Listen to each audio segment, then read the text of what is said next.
backups have gone for touchbacks. That's Sammy Watkins, who is deep with Jerron Brown. Speed galore for the Tigers.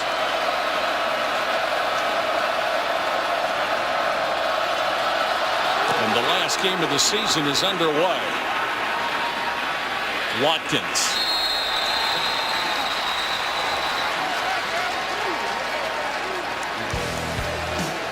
Taj Boyd, the ACC Player of the Year, the ACC Offensive Player of the Year, second in the conference in passing yards, leads the conference in touchdown passes. Won both of those ballots by 1 vote and set the single game total TD and pass records this year for a single game in the Atlantic Coast Conference. Did that in a big back and forth game against NC State, but let's see if Boyd can settle in. He struggled early against South Carolina in the last regular season ball game.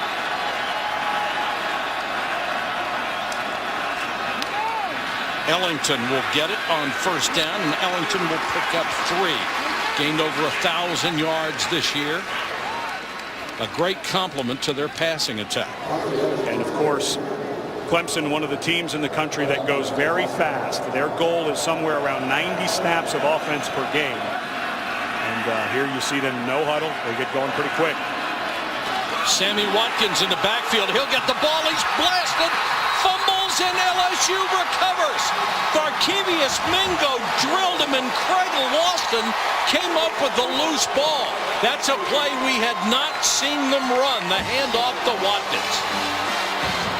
And Barkevius Mingo, as Watkins is down, because Mingo, watch how quickly Mingo flashes to the inside. Here's a guy who, if he comes out, is likely a top 10 pick. Extremely athletic, very fast, and John Chavis decides to move his defensive line. That's a called stunt by Chavis, the defensive coordinator, and you see Mingo's explosive ability. And unfortunately, this typically is a read play. This is something that you'd read the backside end. The problem is Mingo was the front side end, so Boyd is not reading number 49. He's reading Montgomery, number 99, and never saw Mingo come unblocked. And Watkins just got blown up. It actually looked like the handoff may have come a little high. It appeared he had it up on his shoulder. Mingo got there so quickly, though, and I'm not so sure that Watkins, as he was taking this ball, did not see 49. Look how fast Mingo comes in here. No, he bobbled it. The handoff was good. It rode up on his shoulder. Well, you make that call. If you're a defensive coordinator and you make that call, the idea is, okay, maybe we'll give up the edge. If we take our defensive end and move him down inside, you have somebody to replace him. But if you make this call as John Chavis, right here in the middle of your screen, if you make that call, you're saying, you know what, maybe we're going to give up the edge. But with a guy like Mingo and that type of speed, you make that call and you get a blow-up play, and that's just how you draw it up.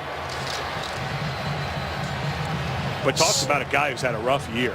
He really has. He has been sick. He was suspended at the start of the year, had a virus.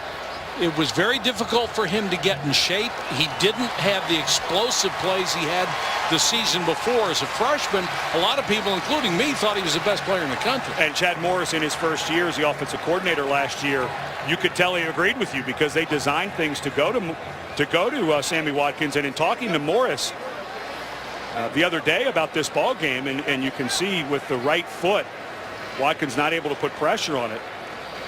But Chad Morris now without a guy who he told us very clearly we're going to feed him early and often. And so now it goes up to guys like DeAndre Hopkins, and another guy, Adam Humphries, maybe has to step up in that inside slot position as well. Well, Chad Morris says for the first time this year, Sammy Watkins was 100%. The first time this year. Last season, when he was 100% all year, he gained 1,219 yards catching the football. This year down to 708.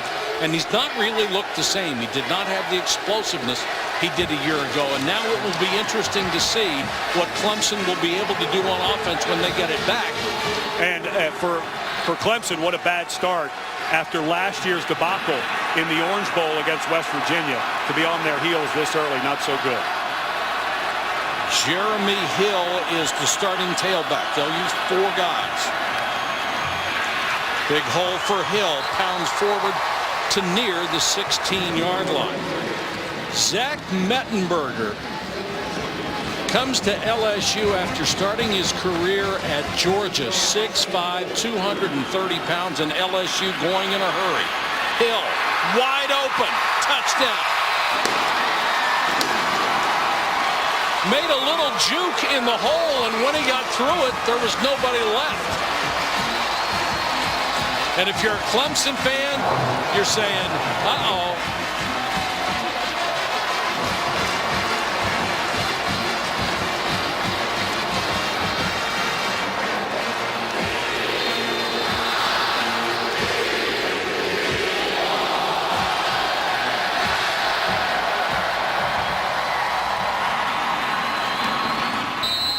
Off for the point after 7-0 LSU. Well, the offensive staff from LSU went fast on this play, and I think it was because the play before LSU's offensive line manhandled Clemson. That time it was Jeremy Hill making the middle linebacker Spencer Shuey miss. Freshman, they were going to feed this young dynamic player the ball early and often, as we said, right at the top, and now that's just completely gone for Clemson.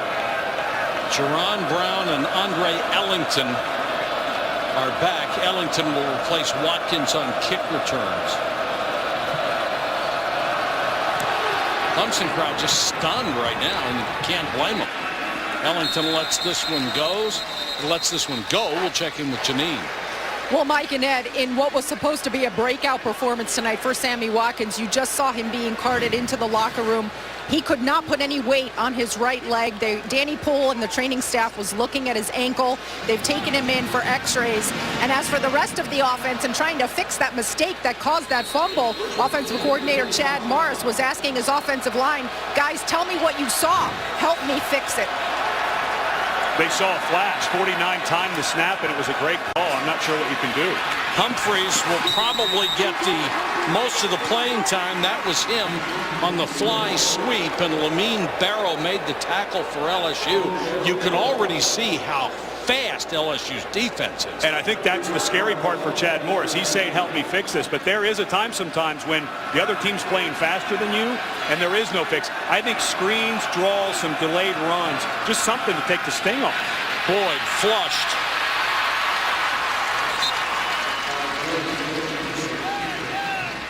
Benny Logan made the stop, and there was pressure on him. Well, Barkevious Mingo is just absolutely feeling it tonight. Look at that spin move. So athletic. Just barely lost his footwork. Here's a guy, a junior, not sure what's going to happen at the next level, but he's playing at a really high level right now. They were worried that Gifford Timothy, the right tackle, would have a lot of problems with him, and he has so far. Here's a pass underneath. It's going to be enough for a first down to Ellington out of the backfield. And it will be a first down for Clemson. Simon made the tackle. Wonderful read by Taj Boyd. LSU playing completely coverage, knowing they can get pressure now with their front four. And because it took a while to get off, your linebackers are slow to come up. That's Lamine Barrow, who's late, and a nice move by the senior Ellington to pick up the first. Darrell Smith comes in. Number 40, he's a fullback. And Boyd on the keeper will pick up a couple.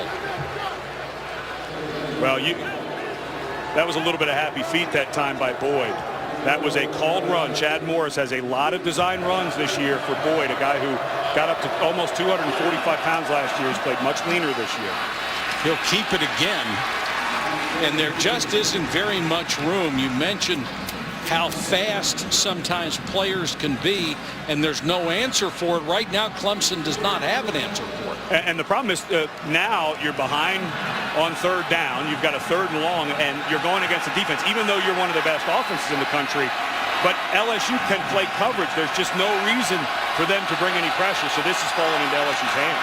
Roderick McDowell comes in as a blocker, and Taj Boyd down the middle, complete. Got it to Hopkins. Excellent throw by Boyd. Start with the offensive line. Boyd had time because this route, this was a second read. You can see the first read is the tight end on the outcut forward, and Boyd dropped that ball in there perfectly. And if you're not familiar with Clemson, they always have it screaming. Time out. LSU, their first charge, timeout. LSU will use the timeout on the first immediate on defense. It's 7-0 LSU. that may become a bigger part of the plan for the Clemson Tigers. Fake to Ellington. Boyd under pressure. Runs away from 3 different tacklers. Gets a block downfield and then is drilled. Holy cow. Craig Lawson came up to finish off the play, but Boyd, a great job of avoiding the pressure. Well, and it's the slide by Boyd as Lawson goes high. Let's see if a knee, the head bounced off the turf, and that's the problem when your quarterback runs and you have athletes at this level. They're going to get bounced around a little bit. I didn't see anything that showed me Boyd was woozier and then getting up. He got up fairly quickly, but those are the type of hits you open up to. Second and a long 2.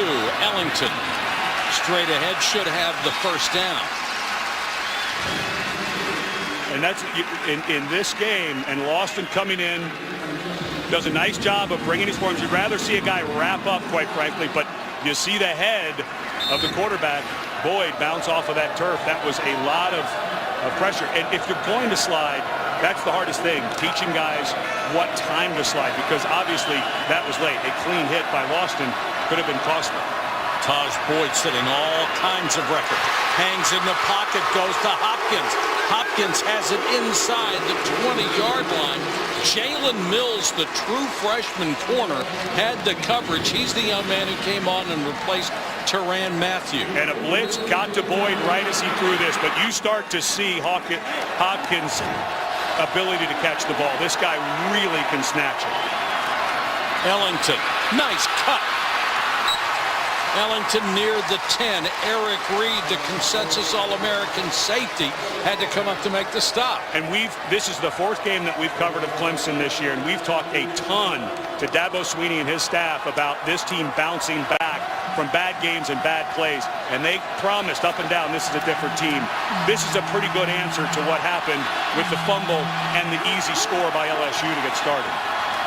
Boyd slipped a tackle inside the 5 to the 1, touchdown.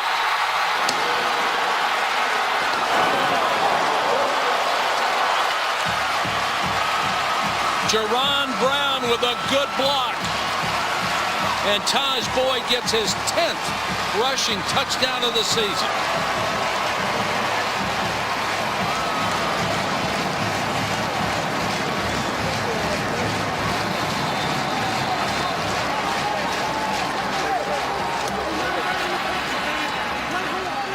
That was a great drive for the Clemson Tigers. Catanzaro gets the point after. And after you've been hit that quickly for 7 by LSU, what an answer by the Clemson Tigers. Where it got ugly early, Clemson with a huge answer to something that could have changed momentum very significantly early in the game with the turnover. Spencer Benton to kick to Michael Ford, and he will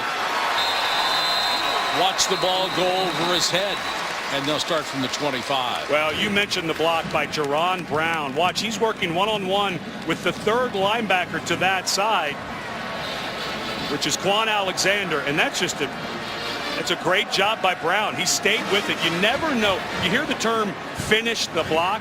That last little bit there where Boyd was behind him, there's no way that Brown knows the guy's right behind him. So you just have to keep going and finish the block. That was a really nice job by the receiver on a linebacker. LSU got its points off of the turnover. They get 31% of their points this year off of the turnovers. Michael Ford will be the tailback on this series. Mettenberger, play action fake, and he throws to Landry. And Landry will pick up 5 yards. The sophomore out of Convent, Louisiana, brought down by Richard Hall. Clemson very thin in the secondary. And that, you look at LSU. If you saw LSU during the year, you'd think they're going to run it 50, 60, 70 times tonight. But don't be surprised. And Brent Venables, the defensive coordinator for Clemson, is not going to be surprised if LSU comes out throwing it around. And you see number 80, Jarvis Landry. They're starting to be able to build a pass game around this guy. A very, I think, special receiver with a really nice future. Ford. Clemson defense swarmed. Josh Watson made him cut back inside, and Grady Jarrett, the nose man, was there for a tackle. Good defense by Clemson. I'm not so sure that Zach Mettenberger shouldn't have gotten out of this play, because when the defense reset for Clemson, Rashard Hall had such a wide, the safety who had come down to cover the tight end was so wide, there was no way that they were going to get that edge. I think if anything, maybe get back the other way, and now you're sitting in a 3rd and long with pretty good crowd noise by Clemson. Hill and Ware in the backfield with Mettenberger on 3rd and 7. Under pressure. Mettenberger got out of there, but it was whistled dead. Mettenberger complaining to the referee, but Malachi Goodman had him, and if there's somebody else close, that's a safety issue. Well, remember when we saw Markevius Mingo come inside? Well, exact same thing this time by Goodman. It is a end tackle stunt where the end comes inside first, and then the defensive tackle loops around. And unfortunately for LSU, Vidal Alexander, the right tackle, couldn't stop Goodman's charge.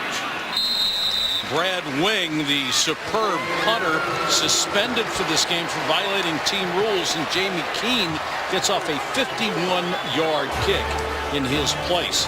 The All-State Sugar Bowl is on ESPN Wednesday night. The Big East champion Louisville Cardinals, number 21, take on number 3 Florida State from the ACC. The All-State Sugar Bowl coverage starts at 8 o'clock Wednesday on ESPN, also live on the Watch ESPN app. You know, we were talking to John Chavis, the defensive coordinator for LSU, as we take a look at the backup punter, and that could be an adventure, but this was in John Chavis's years in the SEC, which are many. He said this was the best year for top teams. Clemson will give it to Roderick McDowell, who only had 76 carries all year. 5'9", 195-pound junior. So Chad Morris throwing a couple wrinkles into his offense. But to hear a guy like John Chavis, who spent all those years at Tennessee and then, of course, was hired here 3 years ago by Les Miles. But Utah, there are 6 teams in this league that are 2 to 3 plays away from having the right to play for the championship. Boyd on the keeper.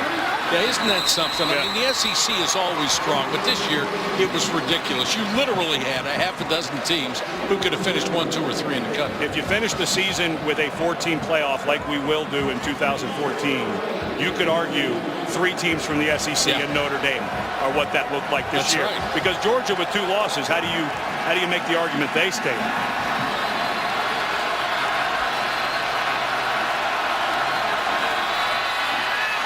Boyd running away from expected pressure, and the ball knocked out of the hands of Jerron Brown.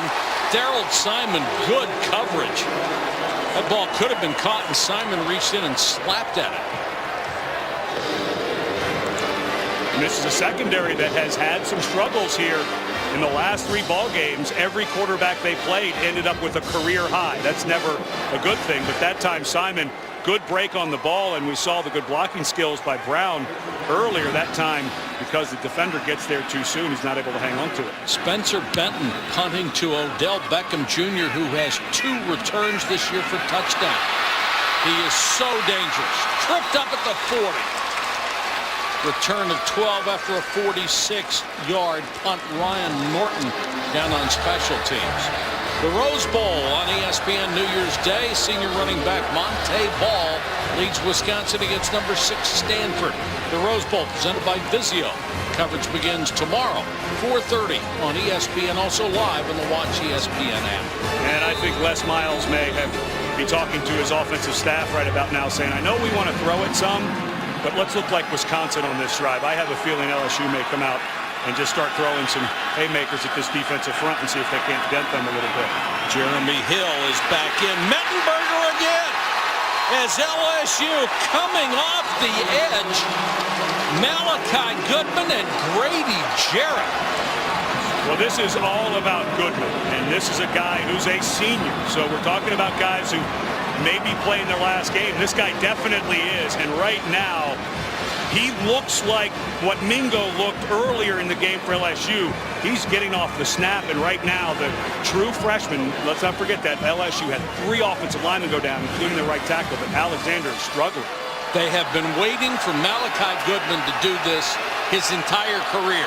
They said he has always been a technically sound, good player, but they expected spectacular out of him, and right now they are getting spectacular. And again, this time, right now, LSU's offensive front is struggling with Clemson and their movement. That time, Goodman came clean, and the only reason Mettenberger got off the throw was it was a one-step and throw it. Otherwise, I'm not so sure 97 doesn't get pressure again. So, you know, if you're LSU, I'm not sure a drop back is the call here. You may be looking at a wide receiver screen. I think they may be nervous about the pressure Clemson is getting. Mediocre numbers for LSU on third down conversions. They have given up 26 sacks coming into this game. Pressure again on Mettenberger. Throws as he's hit. Guess who? Malachi Goodman got there, and then Corey Crawford joined the party. And the referees are now talking about whether this is intentional grounding. Now, it's not going to be the end of the world. It'll be the loss of about 3 yards because it'll just become fourth down like it is. But I do believe they have to call intentional grounding. Mettenberger had nobody in the area and nobody, and he was not outside the tackle. Intentional grounding. Offense from late. Spot foul. Lost the down. Fourth down.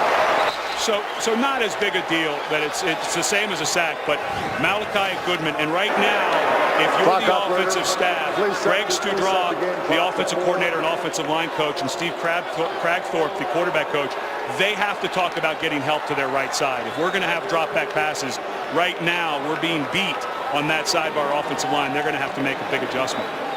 Jamie Keane is in to punt. The true freshman from Australia who grew up with Australian rules football. Takes a high snap. Just crushed another. Humphreys driven all the way back to the 12. And remarkable coverage by LSU. Just all over it. Sandoff, the first man downfield. It's a loss of 1 on a return after a 53-yard blast from Jamie Keane. Well, Keane, as we were talking to Les Miles yesterday, he said there's going to be a lot of wows and occasional uh-oh, because he's a very young punter, handles a high snap, and gets off a great kick. But you mentioned from Australia, Brad Wing, the young man who was suspended for this game for a violation of team rules, helped find this young man. He's an Australian as well. Right. Only the second game for Keane, and he comes up with a big one. Clemson takes over inside its own 10. Ellington up to about the 13-yard line where Ego Ferguson makes the tackle. And Ellington, a guy who has tremendous speed. When you talk to coaches who have to defend Clemson, of course they always talk about Hopkins and Watkins, but almost every coach says, but maybe the fastest guy they have is Ellington, at least acceleration-wise. Boyd steps up and throws. The pass caught by Brown. He's drilled, and a flag is down. Eric Reed made the hit. This may be another 15 yards. It's a Big Ten crew sent to do this game for the Chick-fil-A, and I'd be surprised if that's not the call. Personal foul. High hit. Defense number 1. 15-yard penalty. Automatic first down. So the rule says if a player targets at the shoulders or above, it is a penalty. And it's because, or if the helmet leads and goes first. So that is the correct call. This was called exactly right. I know the crowd is booing, but when you drop the head and that's the first thing that hits, they're going to call that. Here comes the blitz. Flanker screen to Humphreys. Right play against that defense. There's another flag down. And an LSU Tiger player down, Jalen Mills, the fine true freshman defensive back, holding his left leg at the end of this play.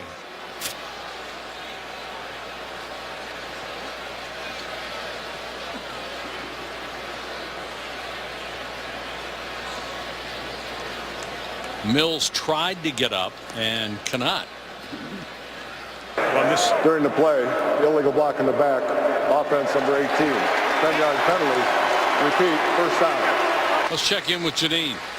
Well, guys, it looks like this LSU defense is getting banged up. If you're wondering why defensive end Sam Montgomery is not out there, he's got a foot injury right now. They had actually taken some special insoles out of his shoe and replaced them with a different type, but he's still on the sideline. Eric Reed was also getting stretched out by the trainers. He was pointing to his hamstring, saying his hamstring was cramping up, and now Jalen Mills as well. Well, Montgomery, Janine, along with Mingo are the bookend defensive ends for this team, both projected as top 15, 16, 17 draft choices. Here is the injury. And that's Mills, who gets rolled up by his own guy, Deion Jones. Excuse me, that was Kevin Minter that landed on the foot and looked actually a little similar to what happened to Sammy Watkins when Barkevious Mingo landed on his foot. But this is a guy who has been cross-training all year as the nickel and as the cornerback. And, of course, with Tyrann Mathieu, the Heisman Trophy finalist from last year, being booted, this is a guy, Jalen Mills, that has stepped up and played well. So an important loss, both Montgomery and Mills, if they're not able to return.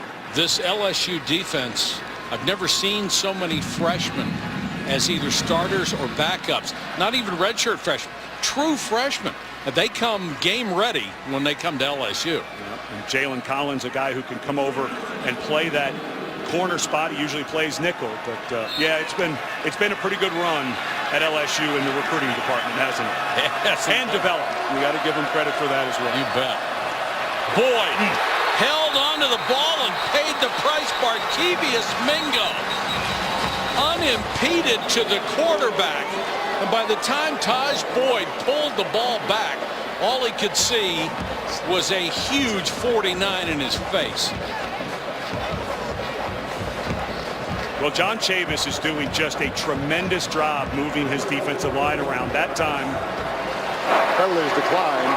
5-yard penalty, down. they'll turn it down. right, and there was confusion by the Clemson offensive line. Mingo's good enough. You don't need to cut a guy like that free.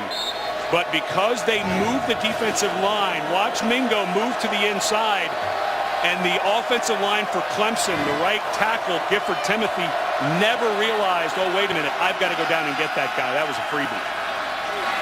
Mingo coming again. They go with the draw, trying to keep the pressure away. DJ Howard gets a carry.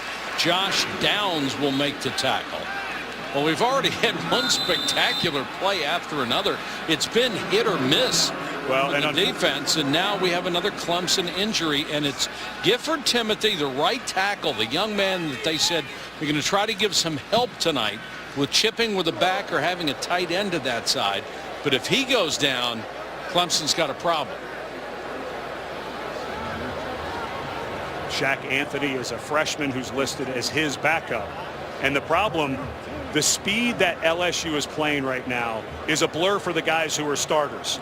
Now you start getting into your second string offensive line, a guy who's been sitting on the sideline, not quite warmed up, not used to what the guys who have seen out there have seen. And if you're Chad Morris, the offensive coordinator, I would not let my quarterback stand in that pocket for more than a second or two. 5 or 6 times, Mingo has been by the tackle just as he comes out of his stance. I wonder if LSU may have not picked something up on film. Because when you go to that shotgun snap, a lot of times it's silent. It's by a movement or by some motion by the quarterback. And I wonder if maybe they haven't picked up a tip that Dalton Freeman, the center, is giving them, that they know the stat. Because that's the only way to explain some of the get-offs of the ball that Mingo and some of his mates have had.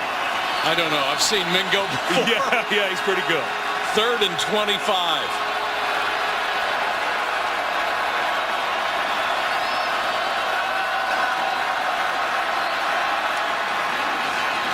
Boyd throws underneath, got it to his tight end, Brandon Ford, but he's drilled immediately by the consensus All-American safety, Ed Reed. But you see what Chad Morris has to do. It just has to. In 3rd and 25, there's no way they're going to ask Taj Boyd to stand back there with the rush he's going to see. So you go with the quick slant and hope maybe they blow the coverage and you break the tackle.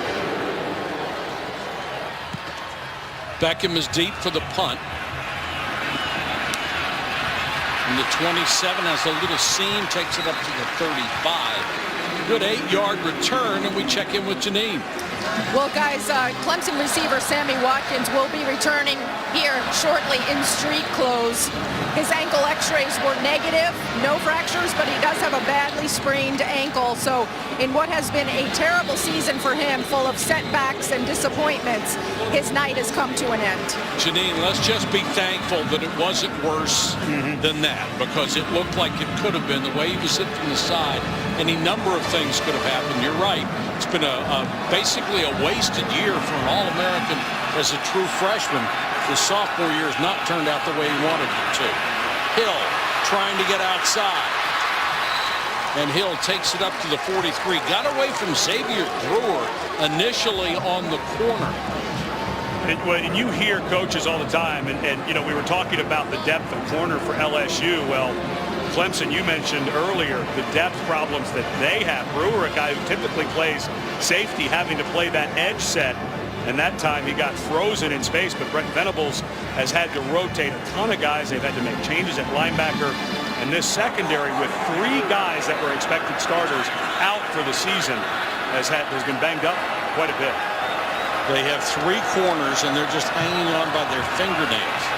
Mettenberger on the run. What a throw. Landry.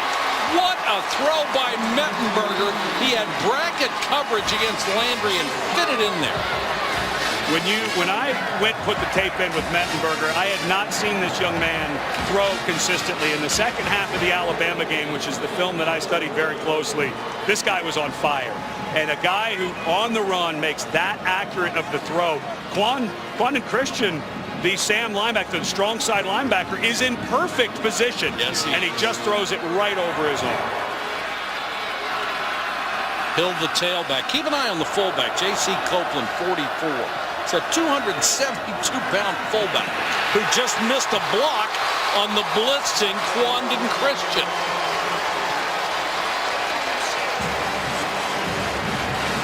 What happens when you start telling somebody how good this guy is? He misses a block. Well, I think Quandon Christian was upset that he didn't get a fingernail on that ball, so he decides to blitz this time, and it was the movement a little too quick, and Copeland he didn't get. You got to go inside or out on that. You've got to start on the defenders inside. If you go to the outside, it makes the rush so much easier. And both of these quarterbacks, they're getting a lot of little black pebbles on their jersey. If this were grass, they'd be green at this point. The defensive pressure has been unrelenting on both sides.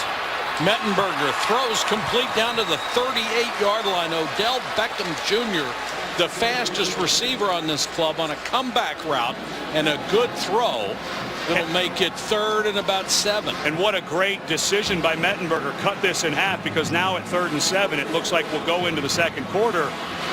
But you're at that place where you may be in that 4-down territory anyway, so you gave yourself a chance for LSU to have a makeable 3rd, and if you don't make it, you get a few more yards. Maybe you have a makeable 4th after that. What a terrific first 15 minutes from the Chick-fil-A Bowl in Atlanta. We're tied at 7. Spencer Ware is the tailback. 3-man rush. Mettenberger wants the screen. Ware makes a man miss and will get the first down. What a nice job by Zach Mettenberger. The whistles did blow, so this is not going back. But coaches talk about inventing throws, finding a place to fit the ball in. Watch Mettenberger go sidearm on this one, almost underhand. It was sitting there. You know what I think it was? I think it was because the timing, when Spencer Ware cleared, it was faster than Mettenberger was ready. During the play, roughing the passer, defense number 3. After this is penalty from the end of the run, automatic first down. And if we go back and look at that, I don't think he was ever on the ground. The penalty is going to be up against Beasley, number 3, but he was on another player. I don't believe he ever touched the ground. There's the throw. Yep, they're going to call that just a bad move by Beasley. Just not smart. But the officials had blown it dead, so they're not going to review that. No, there's no way to. Yeah. Where the tailback Two tight ends in the formation, and Ware up the middle, lowers his shoulder and powers to the 7. Stopped by safety Richard Hall. And that's where you saw J.C. Copeland, the fullback, the 272-pounder, show up. When you have a guy the size of Copeland, a lot of times if there's not a hole there, because he's fast enough and big enough, that time he just pushed the entire right side of the line forward so that the running back could cut back.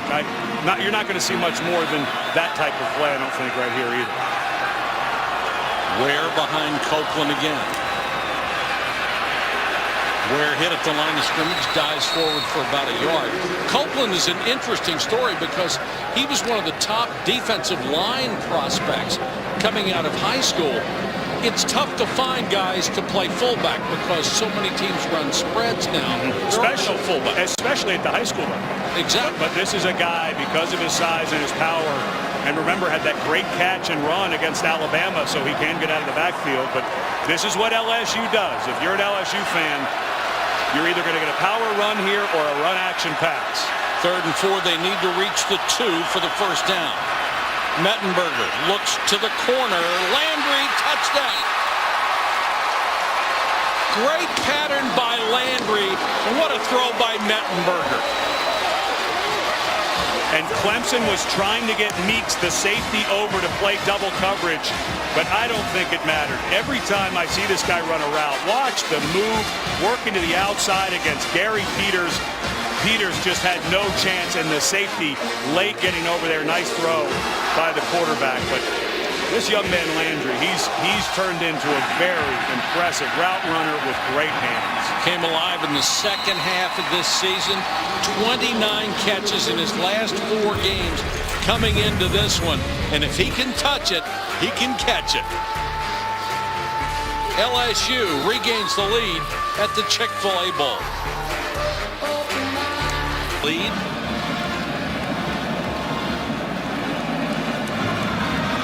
Jerron Brown is deep along with Ellington.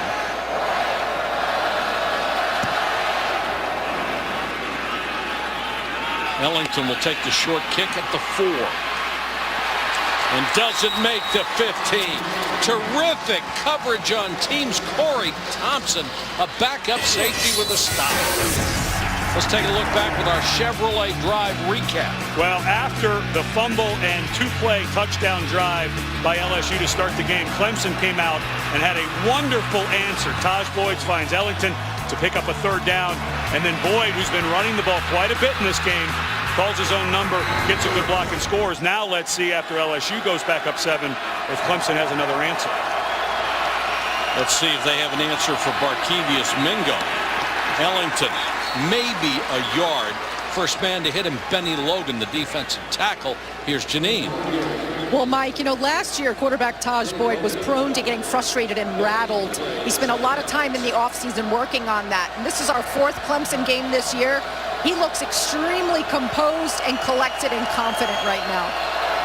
Yes, he does. He had a sensational first quarter.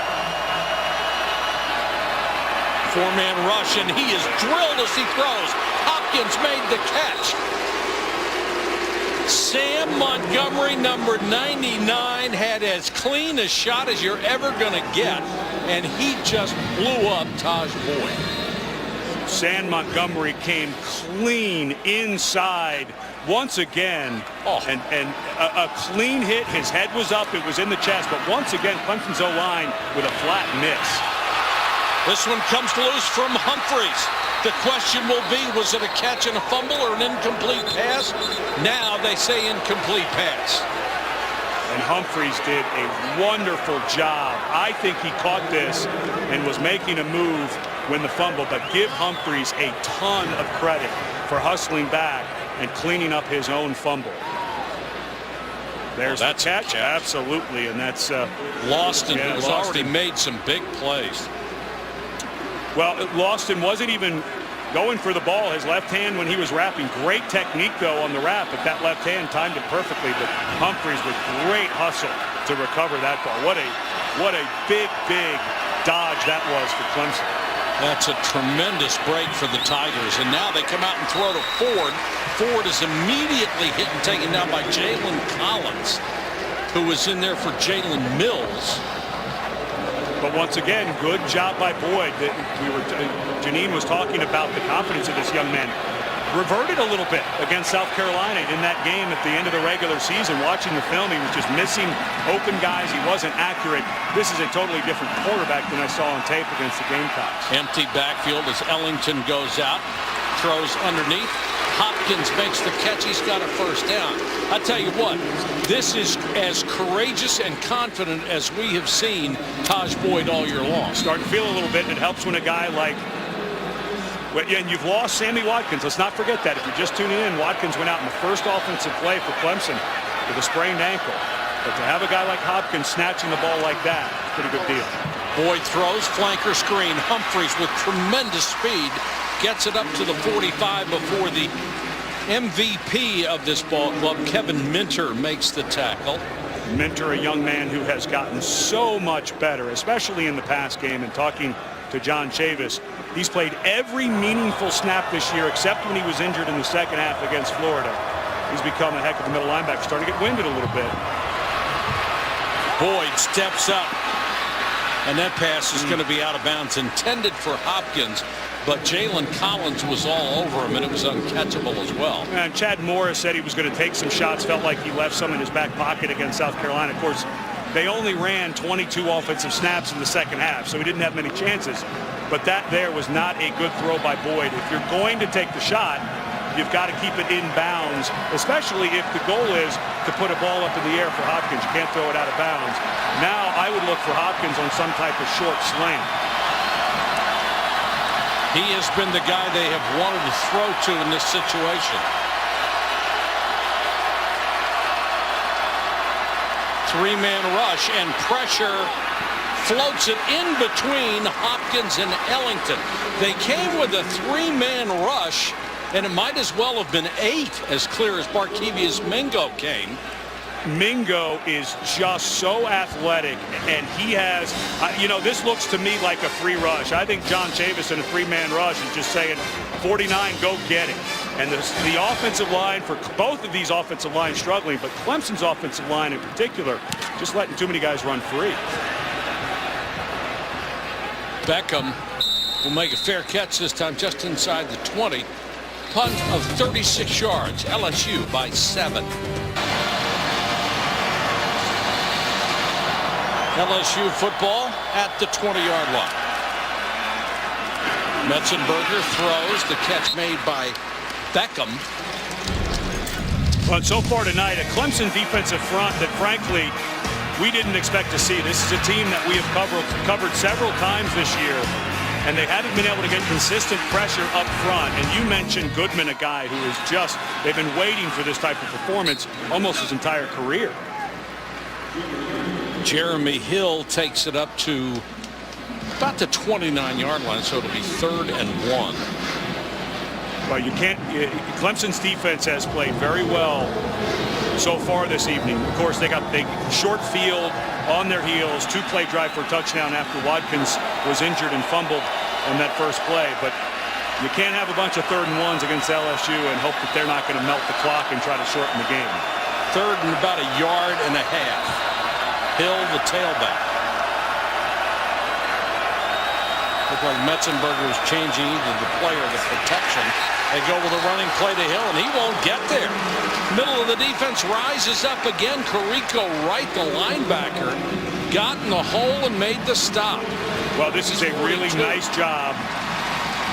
That was an excellent job by the nose guard, DJ Reeder, and allowed the linebacker Reeder, a big man at 6'3", 335 pounds. He moved the center over to that side, P.J. Lonergan, and there was nowhere for LSU to run. But that's what you're going to get with a Les Miles team on 3rd and 1. They're probably going to run between the tackles, so you're ready for it. Keen low line drive kick this time. He'll get a little bit of a bounce. It goes out at the 30, still 41 yards and no return. Clemson will try to start from its own 35-yard line. Pass protection has been a concern so far. Boyd called quarterback run. Pick up about 3. We go to Janine. And guys, perhaps one of the reasons why their Clemson O-line has not been quite as effective is their starting right tackle, Gifford Timothy, is sitting on the bench right now with ice on his left knee. They've been rotating a couple of guys in there in his spot. One of them, number 73, Joe Gore, needed to be settled down quite a bit by Chad Morris after the last possession. He missed a block. He's a redshirt freshman, 6'5", 275. That last carry, by the way, was by Ellington. This time, Taj Boyd throws to his tight end, Brandon Ford, again. And up front, Ford gets a first down. Pardon me, up front, what they've done is they've moved Isaiah Battle up from his second string spot at left tackle, and they've taken Brandon Thomas and put him over at the right side. This is a good personnel move. Thomas, the more athletic tackle, going up against Mingo. I like this change with an injury, making the personnel adjustment by Clemson. Boyd, quarterback keeper, gets maybe a yard. They're running those fake fly sweeps. And Eric Reed, the safety for LSU, made a great point. He says, I can't watch those. I have to keep my eye on what I'm supposed to be watching and not all the window dressing and the eye candy that they're going to throw at us. And so far, so good for LSU. And it's funny because that's exactly what Chad Morris calls that stuff. Exactly. Window dressing. I've got to fool their eyes before the snap as much as I can. And just telling yourself you can't watch it means you're going to watch it. Boyd, good protection this time, and Boyd, flag is down. Hopkins makes the catch. Going to be a penalty on top of it. Daryl Simon was trying to hang with him. Let's see if it's on Hopkins. He seemed to be protesting to the referee. It looked to me like Hopkins' left arm got pretty extended, and I bet you that's what these officials are talking about. During the play, holding. Defense number 24. Penalty is declined. The play results in the first down. So they call holding if Simon is making contact and grabbing a hold before the ball comes out, and he did. Well, there it is. Yeah, that's the right call. And you know, it's funny. The offensive players, it's going to be called that way, but that last push there was certainly towards the offense, but it was Simon grabbing the jersey that actually gets called. Ellington, boy, did he hit the hole in a hurry. Check it, not Ellington, Roderick McDowell. And McDowell, a guy who was battling some lower leg injuries earlier in the year, and watching him on film, this guy runs with purpose. He's kind of subtle and explosive, but he's one of those guys who every step he takes, he's gaining yards, he gets his pads down. This is a nice compliment to Ellington if they can get 25 down. Right guard Tyler Shatling, nice block. Boyd pressured. Backhands the pass, has it complete. McDowell, rather innovative way to get it to him. Well, I'm not so sure the Clemson staff would call that innovative. I think that would be one of those, no, let's throw that one into the stands. Watch how long this ball hangs in the air. You always get a little nervous when a guy goes to do that anyway, but that was an awfully long flip that hung in the air against an SEC defense like this. I'm not so sure that Dabo Swinney wants to see his quarterback doing that too many more times. 2nd and 5. Boyd goes to the shotgun. Fake to Humphreys. Boyd very patient on the run. Kept it and got down to the 11. They need to reach about the 7.5-yard line to move the chains.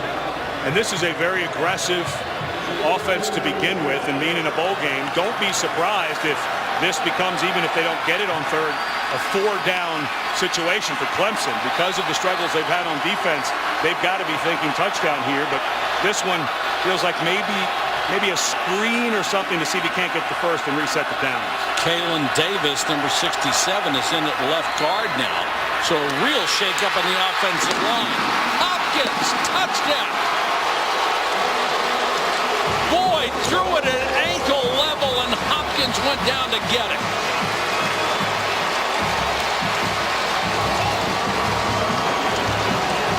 Taj Boyd is on his game tonight. And he threw that ball low because the corner and the safety were reacting to the move that Hopkins made. It was double coverage on that side. and Hopkins threw it low, hard, and on time. This is a different guy than I saw on film against South Carolina, that's for sure.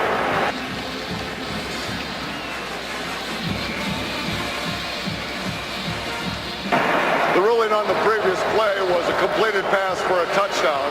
Previous play is under further review.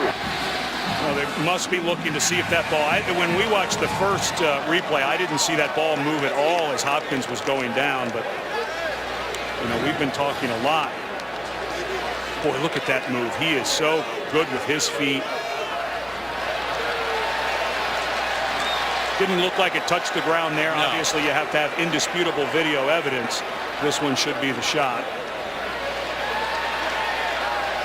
That's touchdown. And look, I think they should review it because this is a game that feels like it's going to go back and forth, and every touchdown, obviously, a big deal. But that clearly did not touch the ground, so this call will be confirmed. After further review, the ruling on the field is confirmed. Touchdown. But, I was talking earlier and how impressed I am by Jarvis Landry, the young receiver for LSU. But Hopkins and Landry, these two guys remind me of each other. They are so good with their body movement and control. And man, are they good with their hands. They can really catch the ball. Catanzaro had it blocked. Only his second miss of the entire year. So Clemson is still down by 1. Catanzaro had been 56 out of 57 in extra points.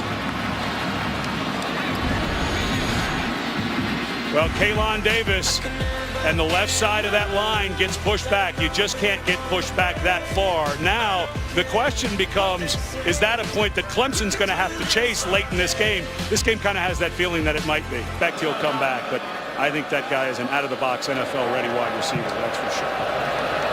Michael Ford is the deep man for LSU. And this one will go through the end zone. Let's take a look at tonight's GMC playbook.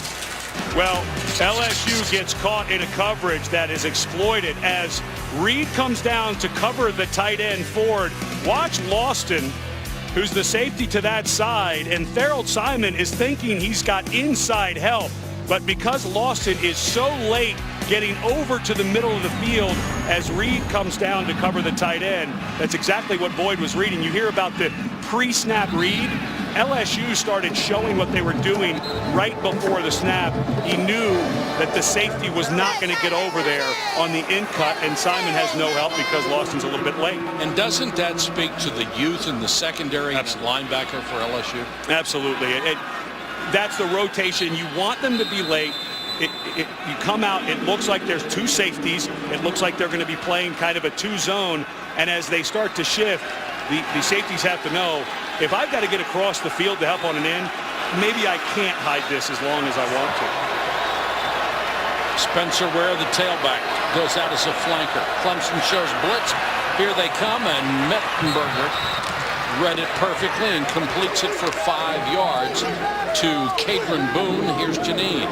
Well, guys, earlier in the season, the LSU passing game struggled. There were drops, receivers not running the right routes. And you know what? I'll finish after this play how they clean that up.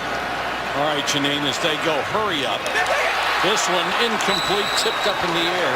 Back to Janine. So, guys, after their week 6 loss to Florida, the receivers showed up one Monday, and their strength coach, Tommy Moffitt, was waiting for them. He got on them about making the most of their opportunities, and he set up a jugs machine. They have been catching literally hundreds of balls every single day since then, and their receiver, number 80, Jarvis Landry, says it has given them a whole new confidence. And that's extra practice that is up to the players. They have to commit to do it themselves. 3rd down. Mettenberger overthrows Landry. Had a step. Landry wanted a flag. He won't get it. Well, and that was just sensational coverage by a true freshman, Travis Blanks. Blanks, a guy who has had to play some linebacker in kind of against spread teams. They see him more as a safety, and that time he was in Landry's hip pocket the entire time, and the reason the throw was off was because Landry couldn't get away from that coverage by Blanks. Keene will punt to Humphreys. Very good 3 and out. And Keene crushes another one. Humphreys. Well, what special teams coverage by LSU. They are fast and they are down there in a heartbeat. Executives from Chick-fil-A and the Chick-fil-A Bowl presented the presidents of both universities with $100,000 scholarship checks earlier tonight. These endowed scholarship donations bring the Bowl's total over $2.1 million in endowments at 16 ACC and SEC schools. The Chick-fil-A Bowl continues to be a proud leader in supporting educational and charitable giving, with total contributions this year of over $1.4 million. And this bowl has always been one of the most generous community and educational supporters of any bowl game in the country. Ellington burst through the hole up to the 17. If coming into this game, knowing what everyone knows about Clemson on defense, and you said in the first half that they would have 4 3-and-outs. And now, look, LSU is not an offensive juggernaut. They're a conservative team, but when they got rolling at the end and Mettenberger was tossing it around, you wouldn't have thought that. Boyd to Ford. He's got the first down at the 22-yard line. 4 catches for Brandon Ford, the tight end. Well, we've seen Taj Boyd enough to know this year when he gets on a hot streak, he can throw it as well as anybody in the country. Another guy who, as Ellington has to come off and be, looks like it may be just an equipment issue. Boyd on the keeper. Makes the first man miss and then is taken down. Barkevius Mingo went high and couldn't hold the quarterback. But Boyd, a guy who has put in his paperwork to see what the NFL says. Of course, he's a junior, so he's eligible to come out. But when he's on a hot streak, he's as good as there in the country. The problem is he does have those moments like against South Carolina. I think this young man would be well serviced by coming back for another year under Chad Morris. Little swing to Ellington, had him in motion. Ellington up the sideline, close to a first down. And where they marked it, it looks like he's got it. You can see the upside for Taj Boyd coming back, can't you? You can. And when the NFL starts breaking him down, they're going to see some of the inaccurate moments he's had and missing some of the reads. But when he gets going and feeling it, and this looked to me like it was a design swing pass, and Boyd hits him quickly, and that's the second time that the running back has made a good run after the catch to pick up the first. What a first half for Boyd. 17 out of 21. Here comes the pressure again. Boyd gets out of it. Avoided the sack and actually picks up 3 or 4 yards. But the pressure has been on all night. Agayeri, number 87, and Kevin Minter, the middle linebacker, in on the stop. Minter now has 12 tackles in the first half. Well, when you're playing a team that likes to snap it as much as they do, as Clemson does, your middle linebacker who never comes off the field better have a few tackles. Great point. Flanker screen, Sharon Peak. Tackled by Simon. And it is so rare in today's game to have any linebacker who can play every snap. Because even though you're in the SEC and you're going to see more offenses that are power run teams, you still have Texas A&M, you still have a lot of people that run some spread concepts. But this guy, even on 3rd and 4 or 5 against a team like Clemson, does not come off the field. 2:26 to go in the half. Clemson showing that they're changing the play in the face of what looked like a blitz.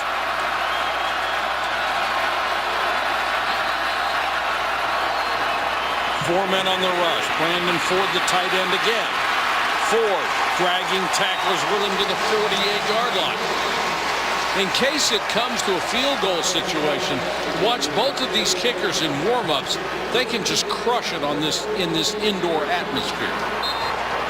And that was all Brandon Ford right there, because that ball was thrown short and he had to make a miss. Hopkins makes the first man miss. Hopkins still on his feet. All right, so all the fans tuning in are thinking there's booze coming down, but if you don't know Clemson, and here goes. And there is still some players tangled. When that first flag comes out, you have to be very careful in these situations, because if one more push or punch happens, you could be looking at an ejection. Somebody from LSU with a stiff arm Looked like number 59 pushed, and unfortunately for him, he did it right in front of the official. Yeah, it's Mario Roscoe, a young man who's working into the depth on the defensive line. There are 2 fouls after the play. Personal foul defense, personal foul offense. Those offset. First down. Never liked that call. Well, if it's equal, it's equal. You know, I don't know. Let's see what happens here. I think where it starts is because Hopkins goes to step out of bounds here. And right there, the play continued. And I think as the players came over to that side, can't see what happened really there. First down at the LSU 38. Boyd. Humphreys in the flat. Humphreys taken out of bounds near the 35. And my only point on that penalty is somebody started it. You threw the flag for a reason. Yeah, but if 2 guys shove each other or go at each other about equally. But you know, we see Humphreys in there. That's a play that if Sammy Watkins is healthy and not out of the game with a lower right leg injury, that's likely number 2 for Clemson. Not Humphreys. Humphreys a good player, but of course Sammy Watkins, we know, can be one of the most explosive in the country. So a big loss for Clemson. Ellington, the tailback. They run the option, and Boyd lost his footing and went down back at the 38-yard line. So it's going to be 3rd and long for the Clemson Tigers. Clock is running under a minute 40. And now I think if you're Clemson, you're sitting here, such a tough. You're in a strange spot here because the way your defense is played, you make it conservative, but I think you have to be thinking you still may be in that 4-down area, and because they have not been able to slow down Clemson, you may not be able to get past the sticks. Boyd with good protection this time. Now he's flushed. Throws on the run and throws it out of bounds. Now, if they want to go for the field goal from here, it's going to be about 54 yards. Well, and they do have, Clemson does have a long kicker in Spencer Benton, number 13, who has kicked a 61-yarder, an ACC record. But you know, you kick a long field goal here and it gets blocked. It's a huge turn of events. I think this is somewhere. I think you have to consider going for it here on 4th down, because if you punt it, LSU gets the ball back with 2 timeouts. And I think what Clemson is doing here is right, and look for pressure and maybe a fade. Here comes the pressure, and Boyd runs right through it. He is going to be short at the 29-yard line. Boyd almost got it. And guess who was coming again? Barkevious Mingo got there before Boyd could get his feet set. And Boyd tried to get too pretty, I think, at the end of this run. Watch when he clears the offensive line. Right there, he went to make a cut. I'm not sure. He was trying to make a big cut underneath the linebacker, Minter. But if he takes that and bounces it to the outside and races Minter to the 1st down marker, I think he gets it. I think that cut cost Boyd the 1st down. And now for LSU, still I think the right decision, though, for Clemson to go for it there on 4th down. I do too. Because they've been able to get so much pressure. But now for Zach Mettenberger, 2 timeouts in a minute and the clock stops out of bounds, and with 1st downs, that's a lot of time. Jeremy Hill is the tailback. They fake it to him. Mettenberger off his back foot, and he got it to Odell Beckham Jr. And he's down to the Clemson 44-yard line, gain of 26. Clock stops temporarily with 53 seconds. As soon as the ball is marked ready for play, the clock will be wound. It's running.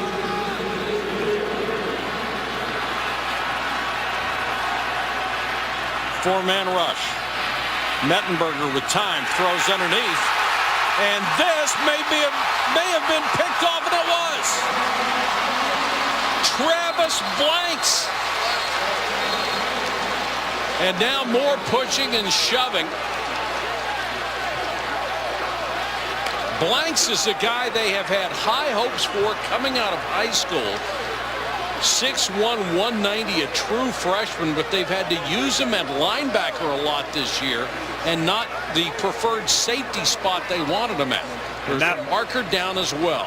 And that was a forced throw by Mettenberger. Sure was.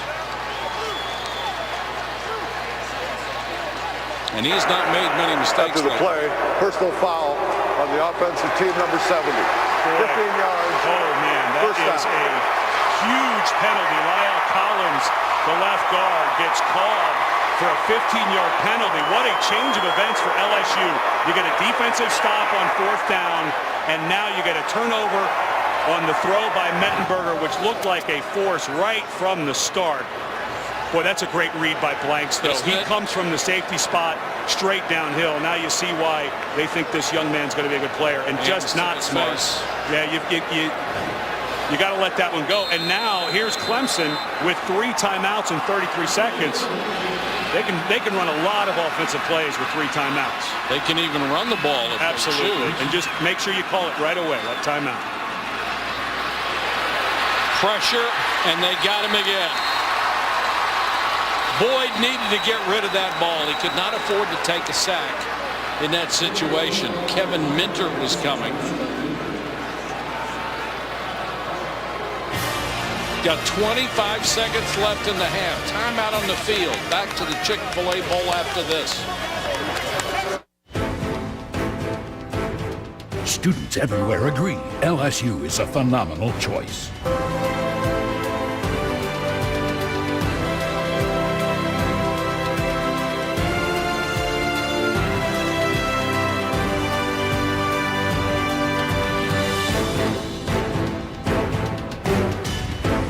Experience the campus where passion becomes genius. Now, only at LSU. 27 seconds to go in the first half. They have put apparently 2 seconds back on the clock. And Clemson is pushed back to its own 47-yard line. 2nd and long. Pressure coming. Boyd trying to get away. Drilled as he threw. Boy, he has been knocked down at least a half a dozen times hard. This defensive front for LSU, and frankly the defensive front for Clemson, both fronts are playing. Is there one guy on the border of, it was not late, but that was very close, and Mingo smartly not ducking his head or going to the head of Boyd. But Goodman, the defensive end for Clemson, and Mingo, the defensive end for LSU, are both putting on a little bit of display this evening. Taj Boyd's going to go to the locker room feeling like he's already played 3 games. Pressure coming again, and they got him again.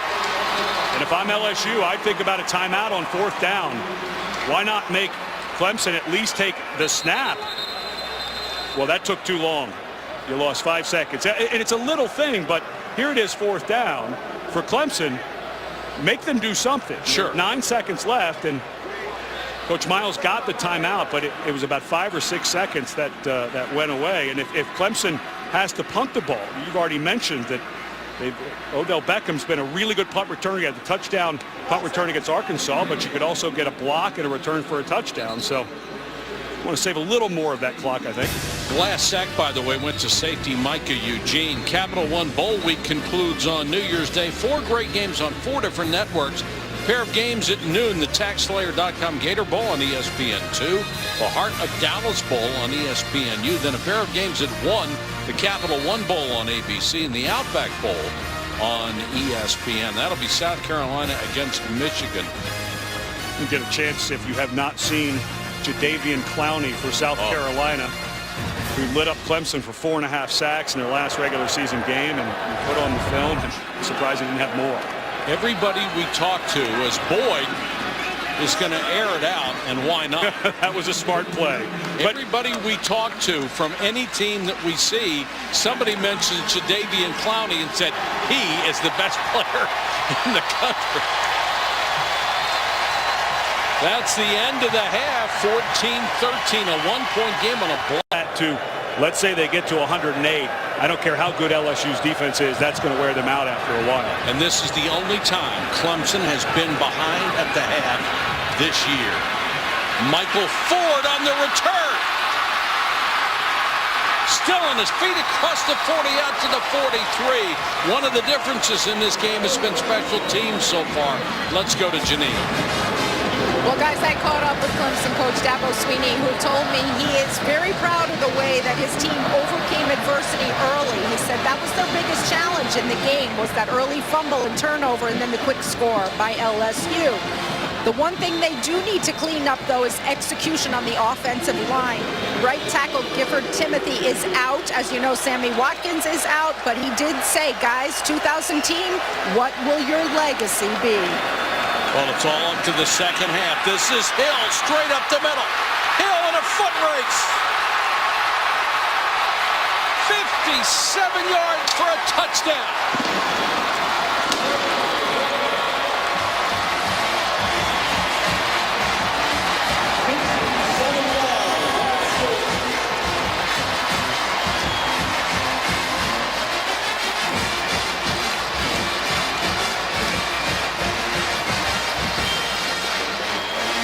The guy shaking his head was defensive coordinator Brent Venables. He's got to be wondering how the middle was that wide open. Well, they lined up in an odd front in the center. Lonergan made a really nice block on the nose guard.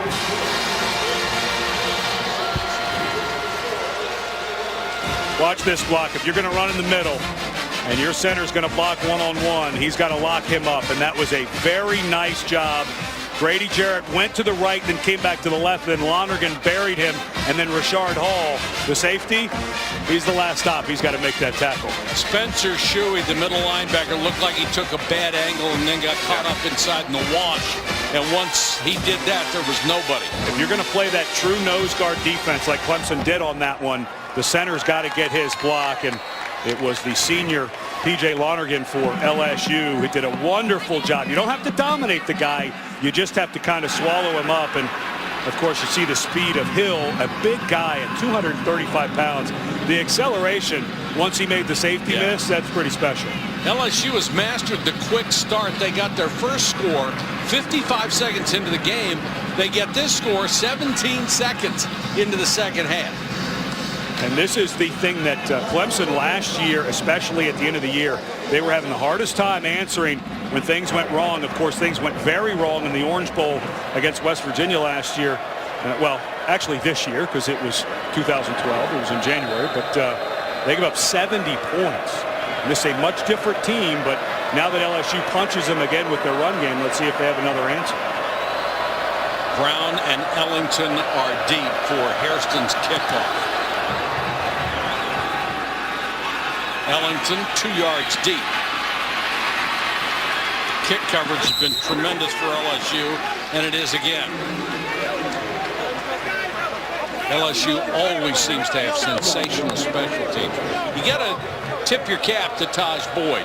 He has been under relentless pressure. He's been pounded into the ground several times and has hung in there and thrown it great. And you know, you listen to Les Miles going off talking to Janine saying, no, we're getting pressure, but this is a totally different guy. And he's got than last year. He was up to 240 pounds. He's got good feet. And I think Les Miles, maybe one of the things they talk about with their defensive line at halftime is not slow down, but just a little more under control. This guy may be a little more slippery than they suspected. Ellington. You can slow him down a little bit if Ellington can get some yardage on the ground, but apparently nothing slows down Kevin Minter, the middle linebacker. He's on his way to a 20-plus tackle game.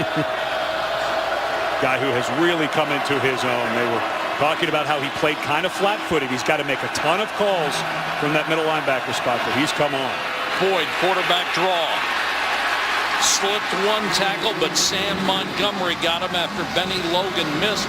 Montgomery, one of those bookend defensive ends, may go in the draft this year. Mingo may go in the draft this year. Montgomery looked at Mingo and said, I'm going when he's going. Montgomery was a guy who's banged up, so nice to get those bookends back in this game. Boyd hangs in the pocket down the middle, incomplete, intended for Hopkins, and Lamine Barrow, the linebacker, was there to knock it down. You know, we were talking about finishing blocks earlier. There's also finishing plays. Watch Barrow get his left hand, because this is a catch right there, and just barely knock the right arm of Hopkins away from this ball. That's a nice play by a linebacker on a guy, Hopkins, who's having a huge day. Was able to knock that ball in. Beckham makes the fair catch at the 32. Another beautiful kick, 50 yards.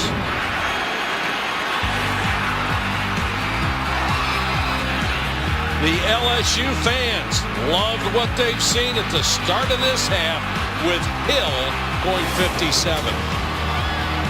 And 45 yards. The other 5 drives, they only came up with 31 total yards. Michael Ford, the tailback on this series. Ford on the toss. No place to go. Clemson did a nice job. Corey Crawford, the defensive end, wasn't fooled at all. And then Jonathan Meeks, the safety, came up to get in on the tackle. Now, this is what LSU's offense is built to do. They have a bunch of backs. Of course, they lost Alfred Blue earlier in the year to a knee injury at running back, but Ford is kind of the speed guy. Jeremy Hill, of course, the freshman who didn't play much earlier in the year, burst on the scene with some huge games, 107 against Alabama. But now you change it up again with Spencer Ware, so they have a lot of depth at running back, and this is what they're built to do. Mettenberger, another sidearm shot that's complete for about 5. Catch made by Spencer. We're out of the backfield, and then he was slammed to the turf on his back. Yeah, when he got tackled, his leg got caught up underneath of him as the defender pulled him down from behind. That's one of the reasons that they've outlawed the horse collar when they pull someone down, because a lot of times the defender will land on the back of the leg, and that's exactly what happened there as Josh Watson landed on the left leg of Ware. Even though all he did was have the jersey, it was not a horse collar. But it's the same technique. Pressure coming. Mettenberger throws to Landry, and Landry will have a first down across the 46-yard line. Well, this kid's money in the bank, isn't he? You know, and when we were talking to Steve Cragthorpe, who's the quarterback coach here at LSU, about the progress of Mettenberger, you know, they needed some of these young receivers to start making plays and feeling comfortable. And, of course, there was the huge catch by Cadron Boone against Texas A&M at the end of the half. They were down 12-7, and that's the play where Cragthorpe felt like our guy's starting to get some confidence in his receivers, and he's got a lot of confidence in Landry. Hill across midfield to the 48-yard line.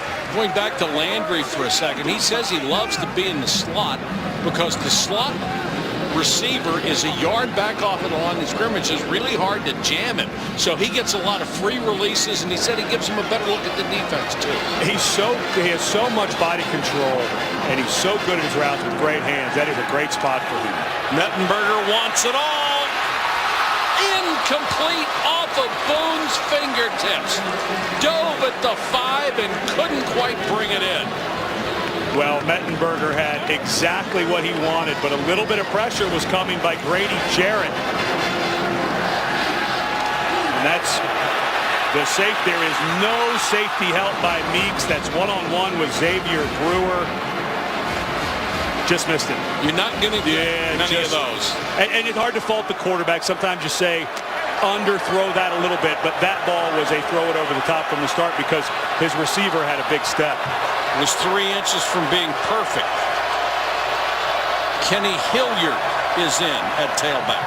They'll throw instead. That looked like contact before the ball got there. It was intended for James Wright. And it looked like Gary Peters, the corner, got there before the ball did. And officials are taught, if it's what they term bang, bang, ball defender, they're not going to call it. The only thing you could potentially call here was that left arm, but because of where the official is standing, who has that call, he doesn't necessarily see that, and I do not think that was pass interference. I think that was a good no call.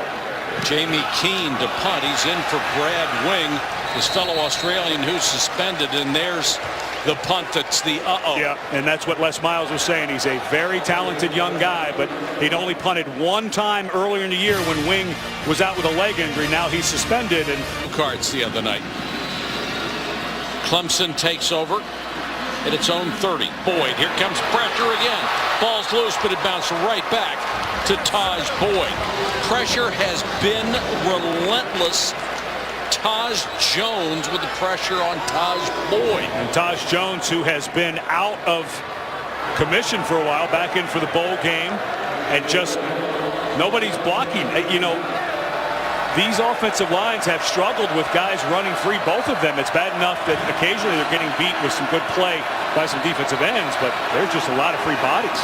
Boyd, pressure coming again. This is Montgomery. And Boyd, all he can do is throw it away. It has been relentless. It's either been Mingo or Montgomery or one of the linebackers. Taj Boyd's going to see these guys in his sleep. And John Chavis, the defensive coordinator, has done so much today with his defensive line and moving them around. I think what he saw was an offensive line for Clemson that I think is a pretty good group, but maybe he saw, we talked about that athleticism issue, but the way that LSU's been able to move up front has been really hard on Clemson. And the injury to Gifford Timothy hasn't helped either. Boyd again, running for his life, and goes down at the 25. And Boyd a little slow to get up as he was hit by Ronald Martin, but that one he's got to run parallel to the line of scrimmage.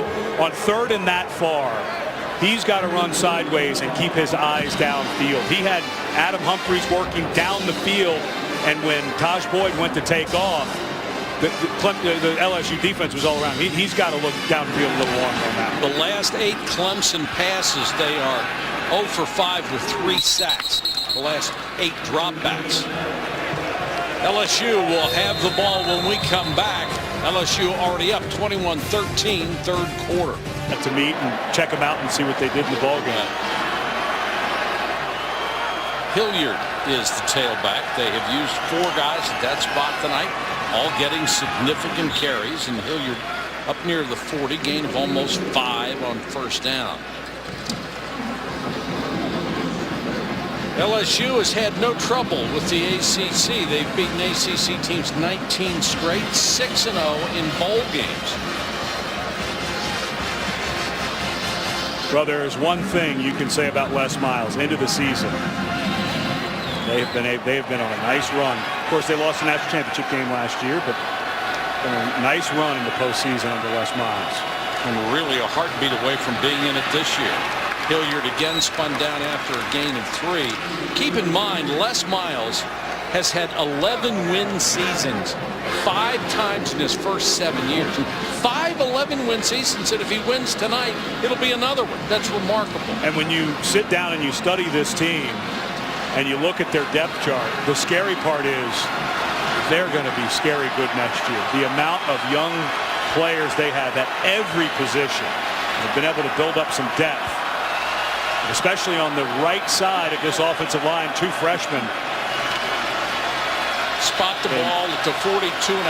They need to reach the 45 for a first down. And now they'll take a timeout. Timeout. LSU. 30-second timeout.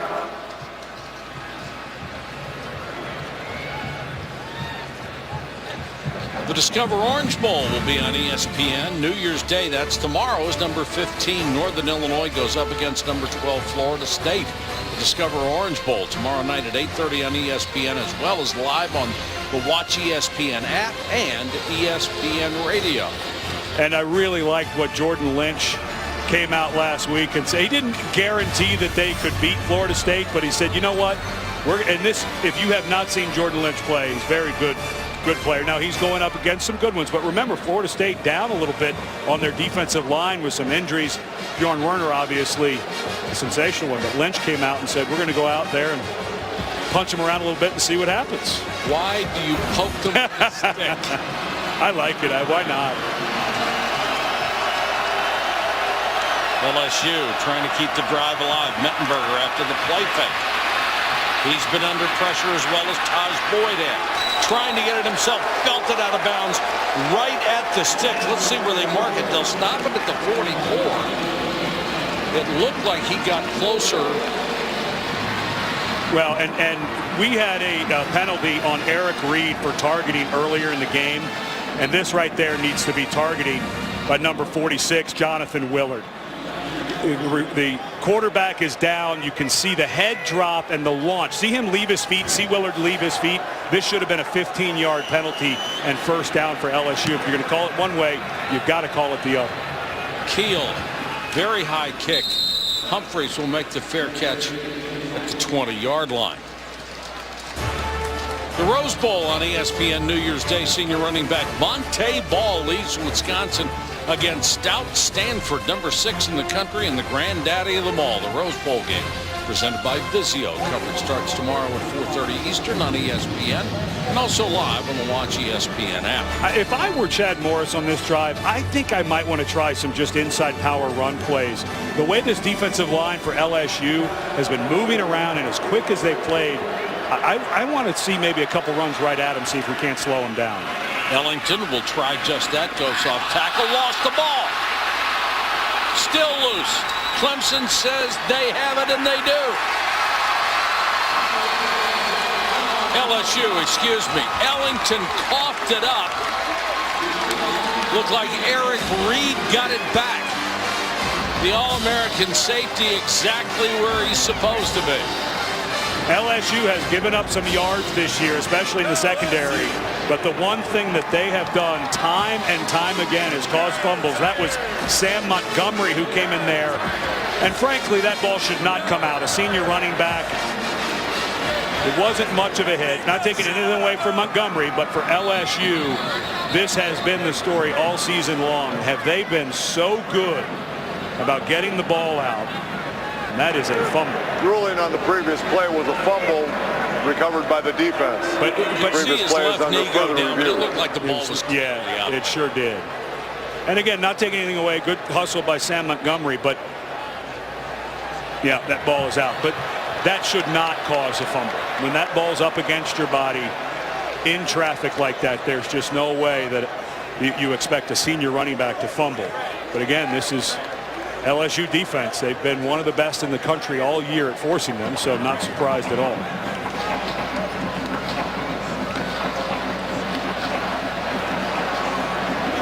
And I would assume that they're going to confirm After this. further review, ruling on the field is confirmed. Fumble recovered by LSU. What a huge, huge mistake. And your defense has been playing, if you're Clemson, has been playing so well. Now, remember earlier in the game, you had the fumble inside your 15, inside your 20. 2 plays later, touchdown for LSU. So let's see how quickly or if LSU can turn this into 6 and then 7 with the PAT. Last 5 games, LSU has produced nearly 13 points a game off of turnovers. Jeremy Hill already had a 57-yard run to start the third quarter. Takes it down to the 25-yard line. And what a killer for Clemson. LSU's defense looked like they were starting to take over a little bit there here in the second half, and then you come out and you start to get a drive going. You're only down 8 and you fumble on your side of the field.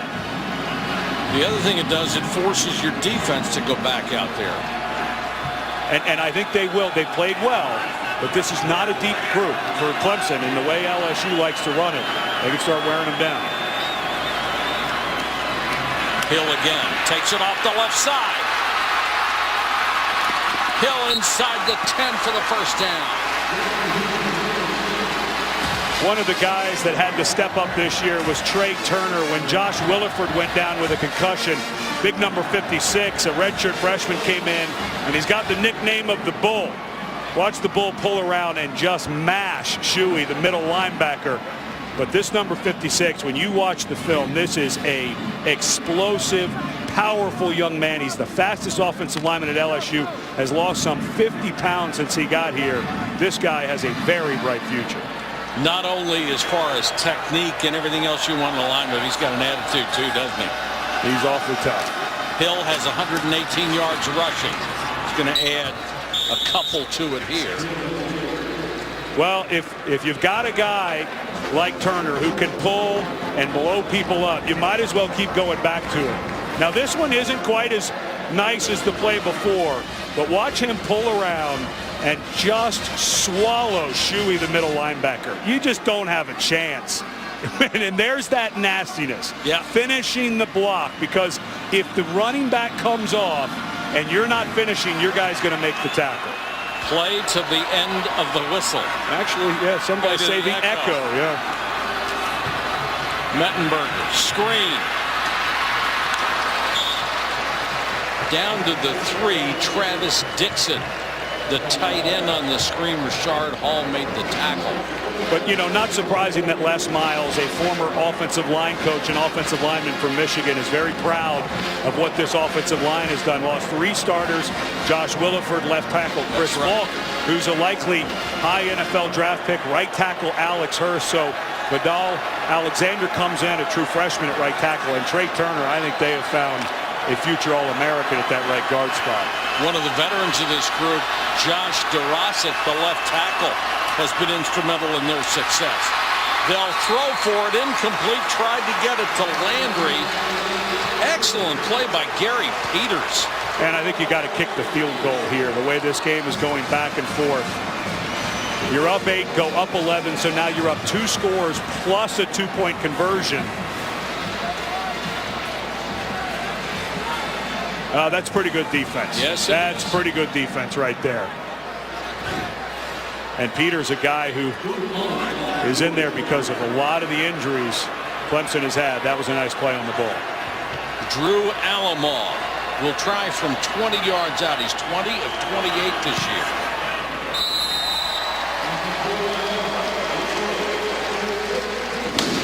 LSU extends its lead. And for Clemson, they have to feel like that was a big win. To get 3 points instead of 7 after a turnover inside the 30 is a good deal for Clemson. Capital One Bowl Week concludes on New Year's Day. 4 great games, 4 networks. A pair of games at noon. The TaxSlayer.com Gator Bowl on ESPN2. The Heart of Dallas Bowl on ESPNU. Then a pair of games at 1. The Capital One Bowl on ABC. And then the Outback Bowl on ESPN featuring number 10 South Carolina, number 18 Michigan. South Carolina, another one of those teams that was a couple of heartbeats away from being in a national championship consideration. And you think about losing Marcus Lattimore again this year and going back and forth with the quarterbacks. Steve Spurrier just did a fantastic job at South Carolina. Didn't he ever? Well, this could be a critical possession for Clemson. They're down by 11 with 4:49 to go in the 3rd quarter. And they haven't done anything here in the 2nd half. Brown and Ellington are deep. Hairston's last couple of kickoffs have been returnable.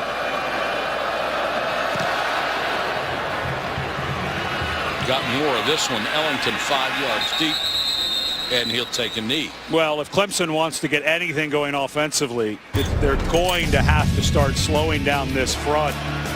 You know, Chad Morris is the offensive coordinator for Clemson, has talked about giving his offensive line help. I'm just not sure what other things you can do. They are so powerful, athletic, fast. I mean, all the things you kind of know, but then the thing that they do as well as anybody in the country, then you finally think, okay, we got the ball back, we're down 8, and then they force a fumble. But luckily for Clemson, their defense held LSU to 3. But I'm with you, Mike. I think this is a big drive. LSU, or Clemson rather, in this quarter, 5 yards on offense. This ought to help. They'll get 5 more on the flanker screen to Adam Humphries, and here's Janine. Well, Mike and Ed, one thing the Clemson offense is going to have to contend with is LSU's defensive line coach, Brick Haley, has been telling his line they're going to have to pick it up and start pressing more. He wants them to take up some slack for Barkevious Mingo, who's going to be resting some spells. He's got a wrapped right hand, and Haley said to Mingo, I'm going to give you some spells because I'm going to need you at the end of this game. He's on the field now, but you will see him getting some rest breaks. All right, thanks, Janine. And Brandon Ford had his leg bent under him as he made the catch, and there is the hand of Barkevious Mingo, who had 8.5 sacks a year ago, came into this game with only 4. His numbers really down, but he's picked it up late in the season and certainly picked it up in this game. It is a first down for the Tigers. Boyd, quarterback keeper. He'll get 8. Boy, and he has been the Clemson offense tonight. Well, you lose Sammy Watkins in that first series, and DeAndre Hopkins, of course, has had a terrific game, but they have definitely put a lot on this young man's shoulders, and we've seen it late in games, and we have I believe that's the left tackle Isaiah Battle, the true freshman who had to come in because of the injury to Gifford Timothy. False start. Offense. Number 78. 5-yard penalty. The down remains. Second. But we've seen games with Taj Boyd where you can start to see a little bit of the wear and tear on him at the end of a ball game. And there have been times where they continue to run him. And it is a big part of their offense. That's what Clemson does. But you've got to think if he has to be this much every time he's running free, you have guys like Mingo and Minter and Reed trying to come downhill and tackle the quarterback. That starts to add up. Boyd has taken a lot of hits tonight. Flanker reverse, and it's Jerron Brown taken down across the 47-yard line. Now they'll mark it back at the 46. You know, and this is a place where Chad Morris has been saying he wanted to take some shots. 3rd and 3.5, 4. This might be one of those chances. I'm sorry, 41, not 46. Well, that looks like a gimme by LeVar Edwards for LSU, jumping off sides. Edwards trying to anticipate the snap. Well, and you know, that's one thing we saw with the anticipation of the snap earlier, where Mingo was getting off on the snap.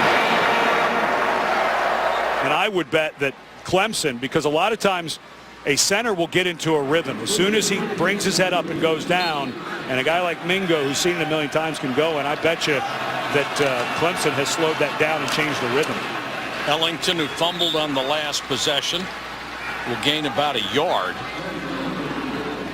Lamine Barrow made the tackle. And look how fast Clemson is now going, because LSU trying to get some people on and off the field. They like to rotate 8-9 defensive linemen. Flag is down.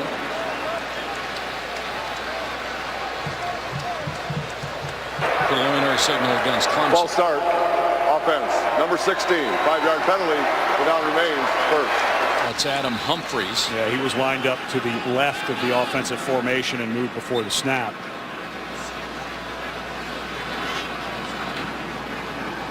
It's really inexcusable for a wide receiver. Yeah, you're looking in. Do that. Yeah, you're typically looking in at the ball.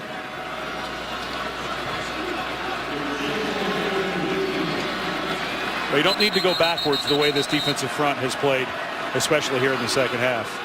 No, you don't need to give them long yardage situations, because they will totally ignore the run and just come after the quarterback.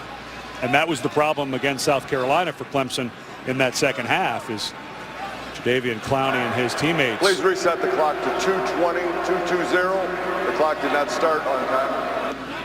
But that was the problem for Clemson in the second half against South Carolina, and they were just not able to get any help at all for that offensive line. 2nd and 14 for Boyd, who will go into the pistol with Ellington behind him.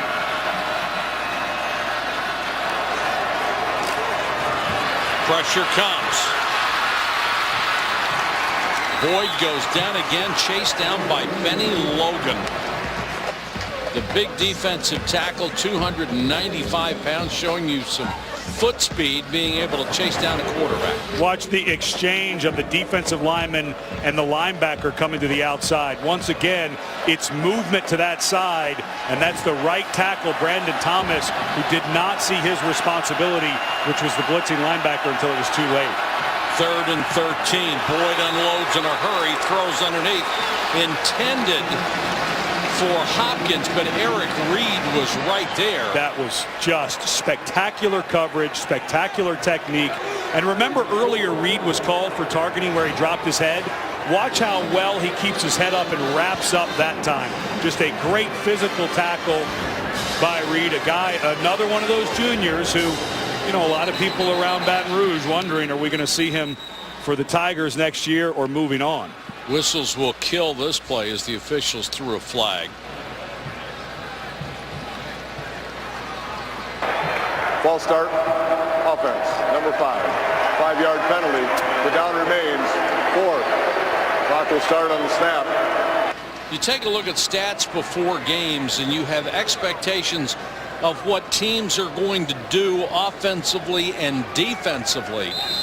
And here is what the LSU defense and the Clemson offense numbers have been able to put up. A little surprising, although now in the third quarter it has been more like what you might have expected.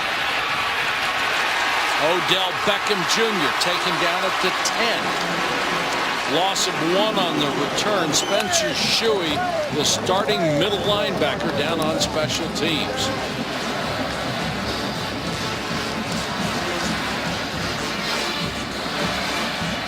Our aerial coverage provided by Goodyear. Everything Goodyear has learned making tires that go the distance inspires what they roll into yours. Goodyear, more driven. Georgia Aquarium in Atlanta.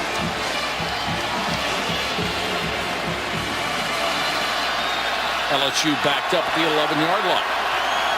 1:21 to go, third quarter. Jeremy Hill will pick up 2.5, maybe 3 yards. I'm not sure that Jeremy Hill knew exactly where that hole was being set up, because he got the ball and almost like he was going to go left, but the pullers were coming around to the right. Remember, this is just a true freshman, so he gets crossed up occasionally, not surprised.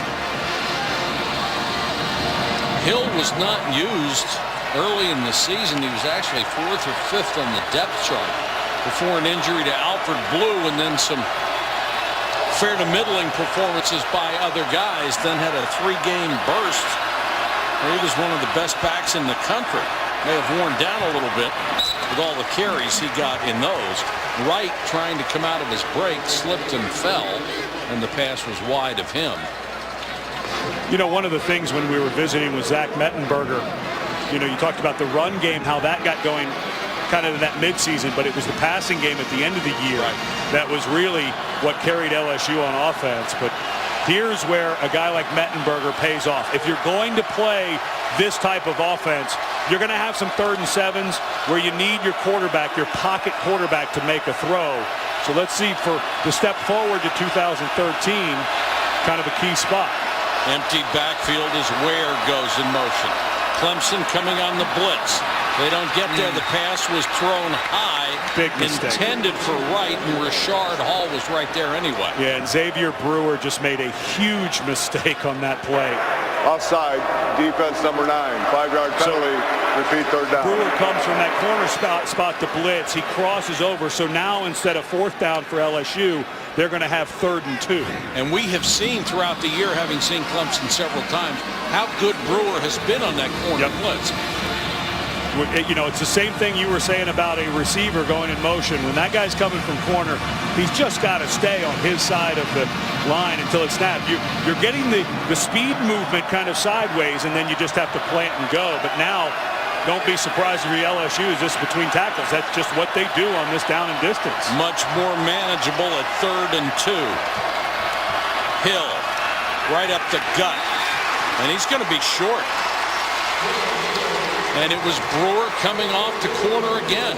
And, you know, a lot of people, when they watch LSU, they say, wow, what a conservative offense they run. And they do. And sometimes for their fans, it's pretty maddening. Last year in the national championship game, it was, in my opinion, overly conservative. The last drive against Alabama this year, incredibly conservative. So, but for LSU fans, that's what they're used to. It's going to be between the tackles on 3rd down. And for Clemson, which no one expected, including us, they've been able to win those short yardage battles on their defensive front. That's the end of the third quarter. LSU came to be able to play for a national championship again. Well, they would have had to have gone through Georgia in the SEC championship, but that game played here, and LSU tends to play pretty well in this building. Humphreys signals for the fair catch, makes it to 28 after a 50-yard punt. Here's Janine. Well, my Clemson offensive coordinator, Chad Morris, told his offense when they came off after their last possession, guys, they're getting us now. We've got to keep battling. Give it some time. Hopefully we can get things going again. And then Dabo Sweeney came over and said, hey, This is a 4-quarter game. Hang in there. And one guy who needs to hang in there for them is quarterback Taj Boyd. He looked like he was in pain, guys. He's getting beat up pretty good. Giannini's carried the ball 20 times tonight, been sacked a couple of times, hit several times after he threw. He is just getting hammered. This time they'll give it to McDowell, and McDowell has a good run. He'll pick up 5, 6, 7 yards. I really like Roderick McDowell, guy who was not healthy in the middle part of the season. A junior, you're losing the senior in Ellington, but this guy, he just has that ability. And unfortunately for LSU, that's Jalen Mills down again. He was hurt in the first half. Yeah, he was down earlier in the ball game. They have marked Roderick's run back to a gain of 4 yards as he went out of bounds. You know, we said right at the top of the show, there's a lot of people in this part of the country who say not a very good long-term policy to have an offense that adds a quarterback run element to the pounding that you would take if you had to play against an SEC front in the passing game. And Taj Boyd's afternoon, the numbers he's put up with this type of pressure, because those aren't rare instances. He's been running that much about every second or third time he drops back. To put up the numbers he's put up has just been unbelievable. I don't know about you. This is the best game I've ever seen him play. Yeah. But he starts to wear down, and we've seen it in games this year, this being the 4th time that we've been selected to cover one of their games, but we've seen it. He gets beat down a little bit as the game goes on, and this is a little different defense than he's seen this season in the ACC. Flanker screen this time. They'll get it out to Humphreys, and Humphreys has yet to be able to use all of that speed that he possesses. Remember, they are playing without one of their great weapons. Sammy Watkins hurt on the first possession of the ball game. He is now on crutches in the sideline. And now Humphreys, in fact, has caught 6 passes. His long gained 6 yards. Now he looks like he's hurt. Yeah, he does. Looks a little gimpy. Going to be 3rd and a yard. Clemson really needs to keep the ball. So they'll go to Boyd, and Boyd will have the first down, it appears, as Kevin Minter drills him at the 39.5-yard line. That's enough for a first down. And I get it. You having a quarterback run game is very helpful, but after a while you start getting into the 4th quarter, and there's a look at Sammy Watkins and one of the huge weapons that Clemson's missing. But I just think sometimes I'm not sure how many more of these hits I want my quarterback taking. Give it to Ellington or Humphreys. Good protection this time. Then Boyd takes up. Down he goes again. Well, they're just relentless, aren't they? Josh Downs got him that time. And this is an offensive front that I think's been a pretty good front. This was coverage, though. That was just excellent job. That time, John Chavis, defense coordinator, just using that front 4 to rush, and they had everybody covered up. Boyd straight to Hopkins. What a throw. Well, and it looks like another defender, Lamine Barrow, may be down as Eric Reed came over from his free safety spot and made a touchdown saving tackle. He may have run into Barrow.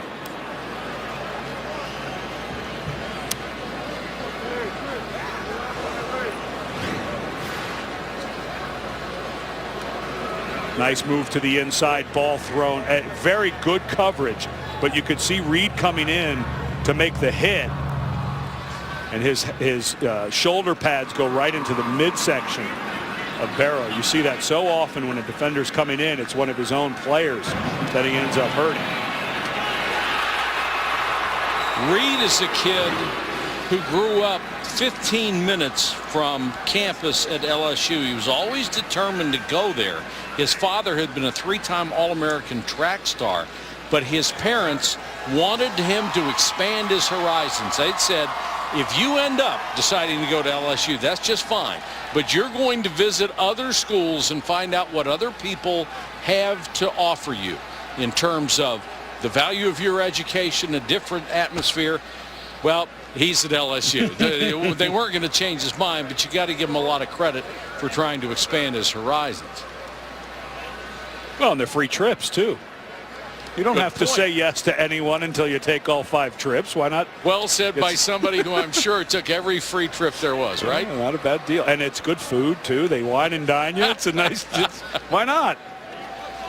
But what a nice place for a defensive player to end up. If you have aspirations to play at the next level and you want to be coached up, we've talked about John Chavis, the defensive coordinator for LSU.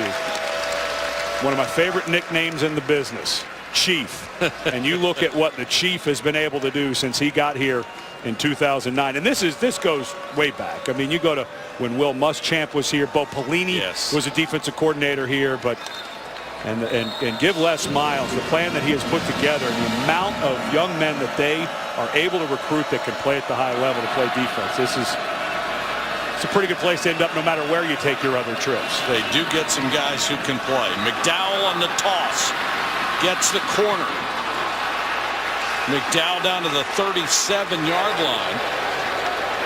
Now the Clemson faithful wanted Jalen Mills to be called for a late hit, but he pulled up. He pulled up right there at the end. But this is the run game. If I'm Clemson, this is the run game I've got to have. You know, you've got to get McDowell and Ellington going. I'm not sure how much more I want to run Boyd.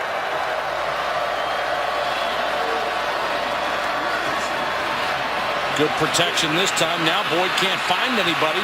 Shovels it out to his tight end, Ford. And Ford down to the 28. That's the second time that Taj Boyd has gone Brett Favre on everybody and just found a way to get it out. He's got such gifted feet. Andre Ware, who's calling the radio game for us, obviously a quarterback. I was talking to him at halftime, and he said, man, this guy has gifted feet. And you saw it there. Just the ability to dance around and buy some time. It's a big, big drive here. McDowell. Good run. Student body left, and he just won't go down. Powers his way to the 25-yard line. You're not supposed to be able to do this against LSU. And down 11 here. You're kind of, this is unusual for Clemson to take this much time to get their offensive plays going. Down 11, you got to figure LSU's going to try to shorten the clock. So are you going to run out of time if you're Clemson? They're down 2 scores.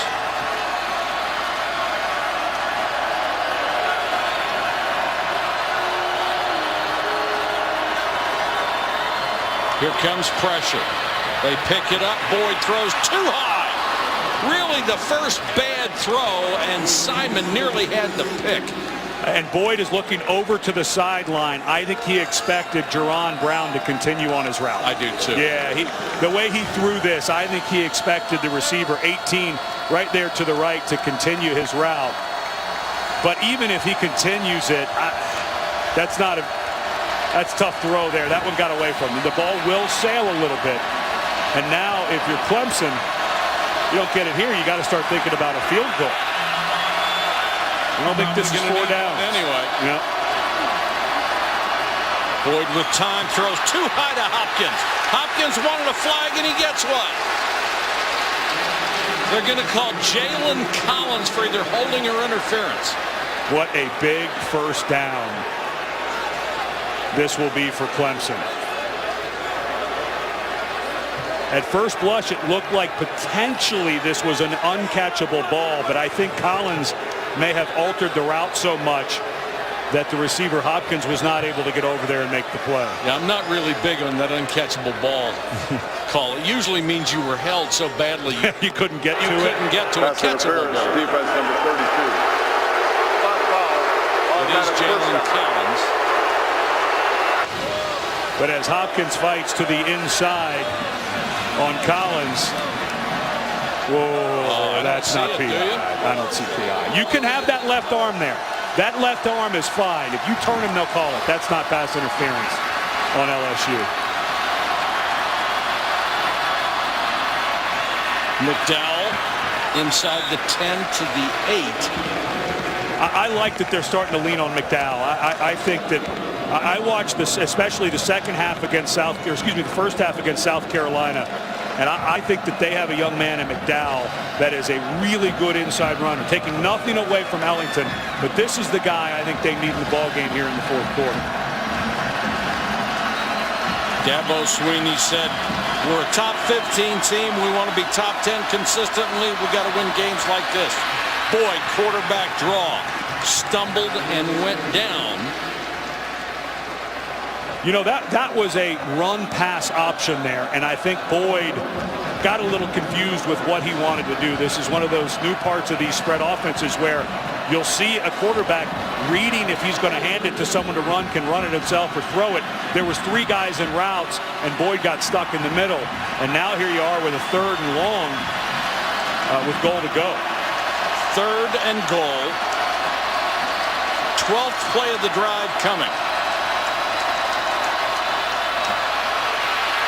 Boyd under pressure. He can keep it. Lost his footing and went down at the 8. He was trying to cut back inside where the middle of the field was open. I don't know if he could have scored, but it would have been interesting, and now they will send on the field goal. And the story of this defense has been, or this game has been, the defensive front. Chauncey Agayeri that time just was in the backfield before anything happened, and now down 11. Clemson doesn't have a choice. If you're 4th and 1, 2, maybe you go for it. But here I think you got to kick it. Catanzaro, one of the best kickers in the country, from 26 yards out, makes it 24-16, and Clemson is closed to within 1 score. Waits 5 yards deep in the end zone.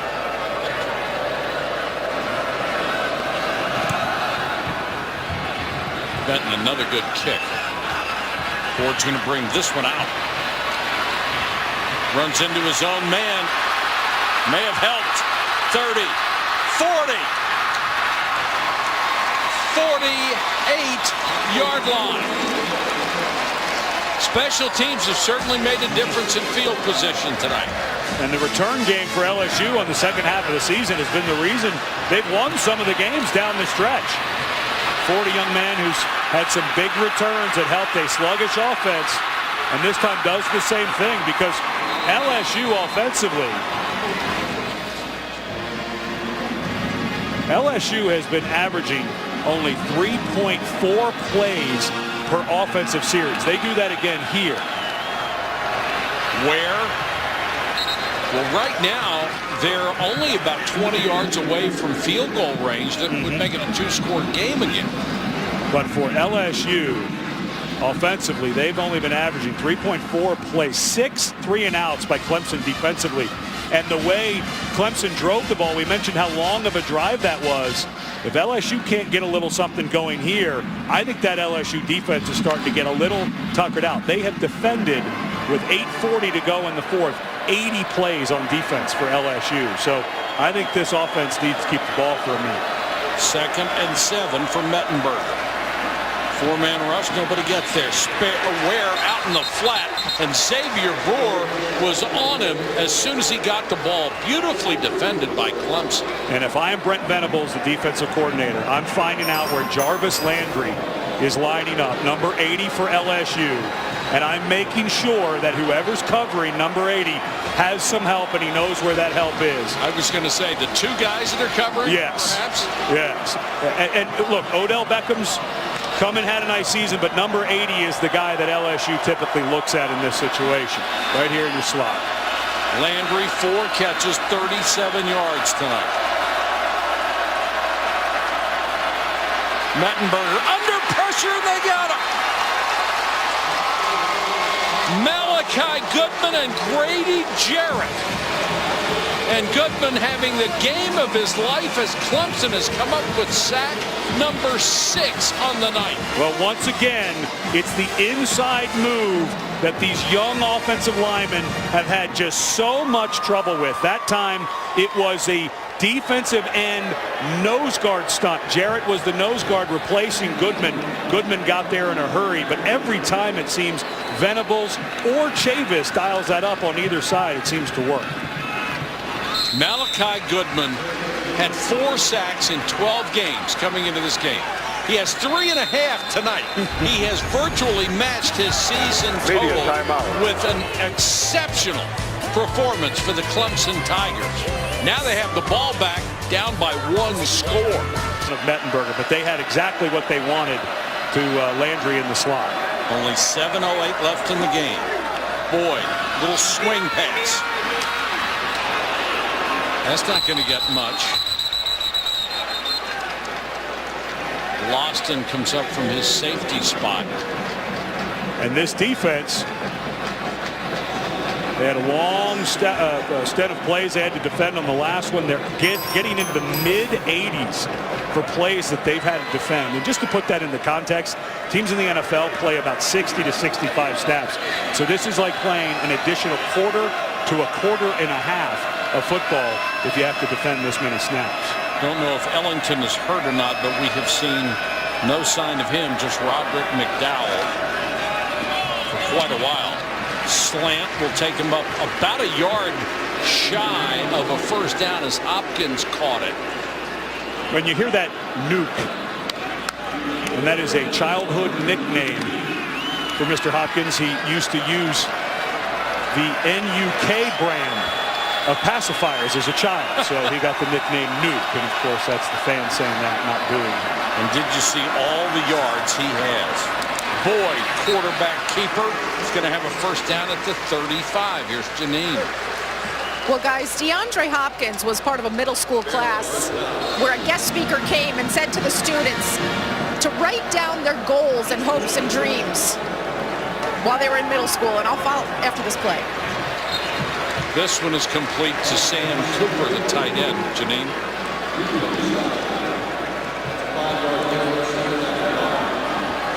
So, guys, that's what DeAndre Hopkins has been doing ever since middle school. He writes down his goals at the beginning of every season, and so far he has achieved every goal he set out for himself this year. His one goal left, to be a first-round pick in the NFL draft. Whether that's this year or next remains to be seen. You get the feeling, don't you, Janine, that he can just put a line under that one. He's going to be a first-round pick. Well, the only thing that they're going to look at is that 40 time and see if that's elite, because everything else about this guy, to me, screams elite receiver. And now, on third down, that's the matchup I would look at in the middle field. Just like we were looking at Landry a moment ago, I think this is all about Hopkins up top. They're 7 out of 16 on third down. This is 3rd and 4. And you've got total man coverage on that side. There is a safety on the top of the defense. Pressure coming. And this may cost them 5. It looked like somebody up front moved. Here's the other thing. This is taking a long time. Yep. There's only 4:37 to go on the clock now. Yeah, you're getting to a place where if you don't score on this one, you may not get it back. Exactly. But and here is a huge mistake if you back up 5. If you only have to run a 6-yard route to get beyond the sticks, you can throw that even if a blitz comes, even if it comes free. Now you've got to run a 9 or 10-yard route. Play of game off defense. Oh boy. Number 59. Movement. Not associated with football, drawing the offensive man to move. So they're calling penalty. Jamaria Roscoe for a down. non-football move, trying to draw Clemson offside. So that is a huge call. But watch number 59. Well, you couldn't see it there. It had to be earlier because all he was doing was reacting to somebody moving. But if you slap the ground or do something that's a non-football move to try to get him to jump, that's a penalty. What a gift. Flea flicker. Hook and ladder. Reed lays the wood. There's Ellington. But Ellington gets down to the 23-yard line, a gain of 21. If there's one thing that Chad Morris has a bunch of, it's little trick plays, and this is and this is so hard to defend because everyone's breaking on Humphreys and your angles are completely messed up. You can see the angle by Craig Lawson. The safety was just completely blown because he was going up to tackle Humphreys. McDowell is taken down in the backfield. Another negative play. Lamine Barrow, who's back in. And again, the clock is becoming such a huge factor. We're approaching 4 minutes. Clemson is probably in 4-down territory from now on. Yeah, I think you've got to be. There's just no way that you're going to want to give this ball back with this short a time left. Janine tells us that Barkevius Mingo is in the locker room with some kind of intestinal discomfort. This pass thrown for Hopkins. Tremendous coverage by Thorold Simon, who was right there. And now somebody is it Simon? He's limping. And he was right inside the jersey of DeAndre Hopkins. Well, and Barkevious Mingo being out is tough on the that's just really good coverage. Looked like right at the end you could see Simon land kind of funny. Took an awkward step. Yeah. Right there, just kind of an awkward step on that right foot, but that was excellent coverage. If anything, you know, if you get Hopkins back next year, he's a junior, you get Taj Boyd back. If anything, you start working that throw. You line drive it, you throw it on the back shoulder, you start working on the timing where when the coverage is there, you don't have to try to throw that over the top. You can drill it in and work on the timing of when your receiver turns around. There is a possibility that none of these guys will go to the NFL draft. There's a chance that all of them will come back. And can you imagine where both of these teams would be in the preseason top 10 if they get everybody back? Well, if you don't have LSU in the top 5, if they get everybody back and you don't have them in the top 5 next year, you haven't been paying attention. And I think Clemson, the only thing that may keep them out of the top 5, as well as their defense has played tonight. This is against a very conservative offense, but they have not had a great year. So I'm not sure Clemson quite gets in there, but this is 4 down. So I think this is a place where you could do a draw or a screen because you don't need it all here. 3rd and 11. Pressure coming. Ford makes the catch. Hats off to Taj Boyd. They have been in his face all night long. He bought a little time and threw a great pass to Ford. Nice block by the left tackle who bounced outside, Isaiah Battle. But what an excellent job. The ball had to be thrown early because the defender, Jamario Roscoe, was coming free on that side, and Ford almost didn't see the ball. It got there so early. What a huge first down. How many times has Taj Boyd had to pick himself up tonight? Now he'll run straight ahead, gets to the 13-yard line. I mean, you've got McDowell in the game, and I know it's a part of your offense, but just the hits that Boyd has been taking, and he is your entire offense right now. He's carried the ball 27 times, in addition to all the times he's been hit as a passer. Boy, oh boy. Clemson trying for its 11th win. And you're not there yet, but LSU's got to start thinking about time, too. Boyd. Touchdown! DeAndre Hopkins on a bullet.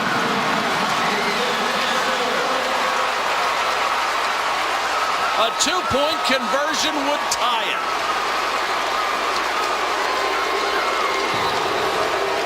Boy, that is a really nice throw. Second read for Boyd. You could see he had to reset his feet. And when he gets it going, Boyd throws the ball as well as anybody in the country. And that was his second read. He looked to the outside, reset his feet. And now, the way Boyd has been running, I think you want him out of the pocket somehow. There is no way this should be a one-man route to a fade or something. I got to think something to the right here to this bunch receiver side. Taj Boyd has been white hot. Blitz. He rolls and throws. No!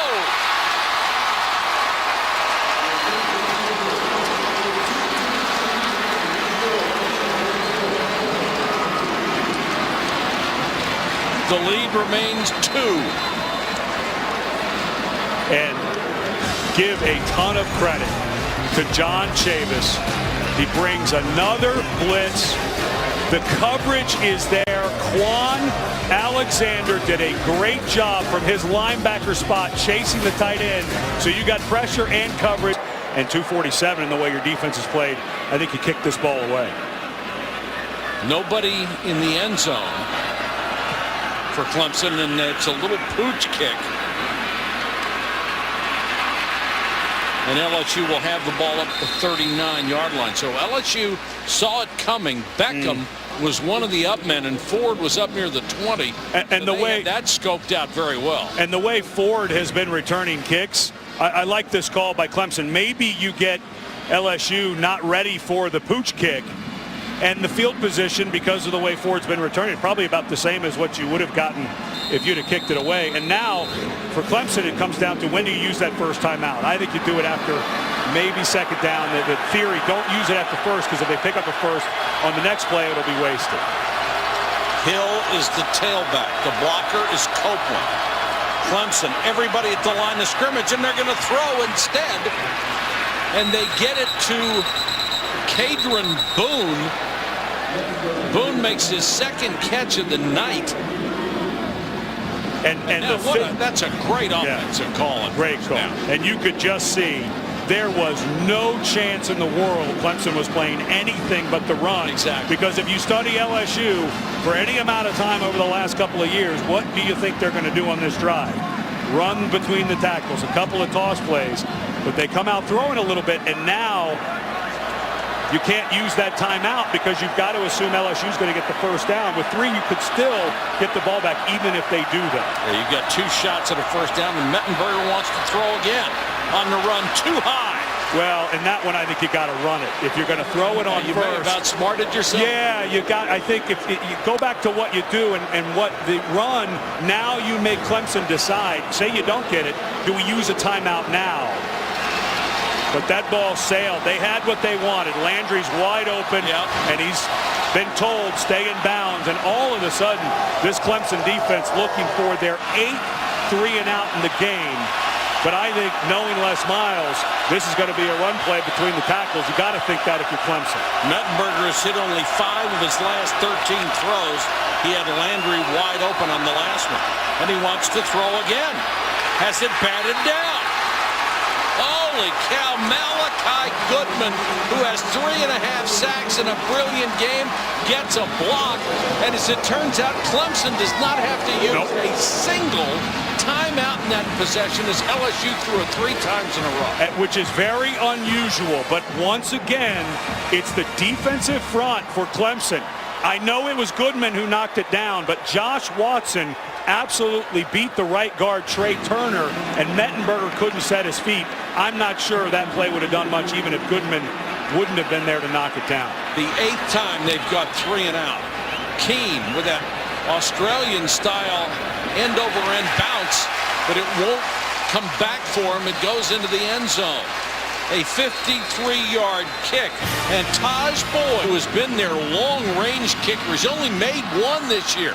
That, however, was an ACC record 61-yarder.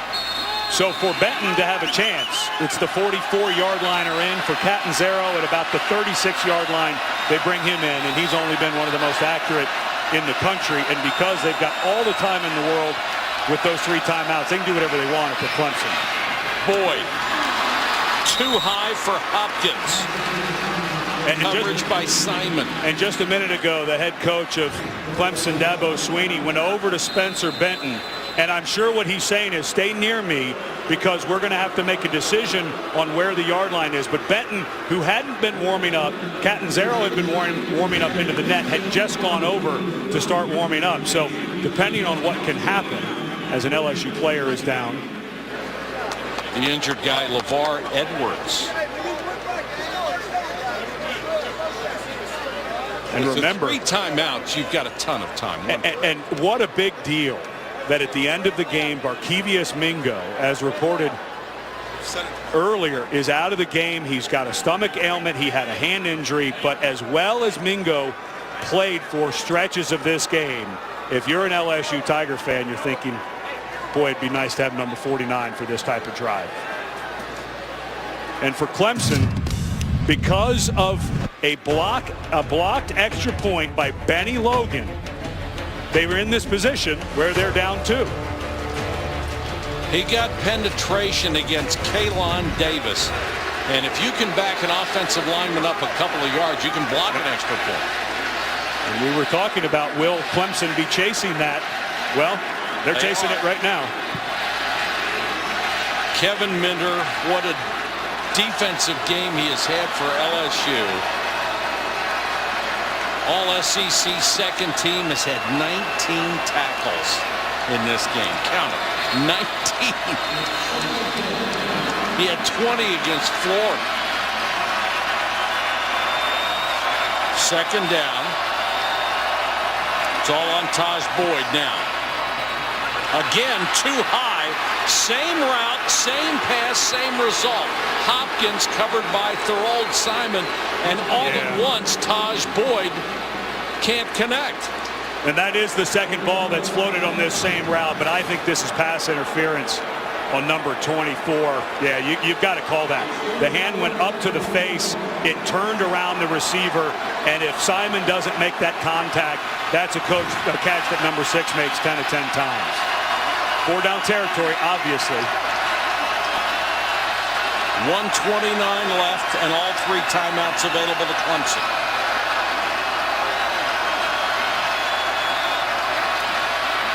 Pressure coming, and down goes Taj Boyd. I think Sam Montgomery was on the ground and got him.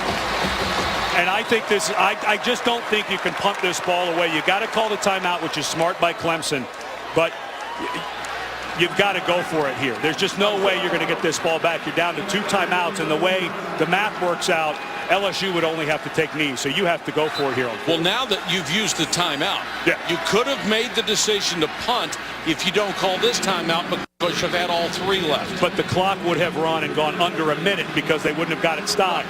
And under a minute, you don't need any timeouts to run out the clock. So, unfortunately for Clemson, the math is against them.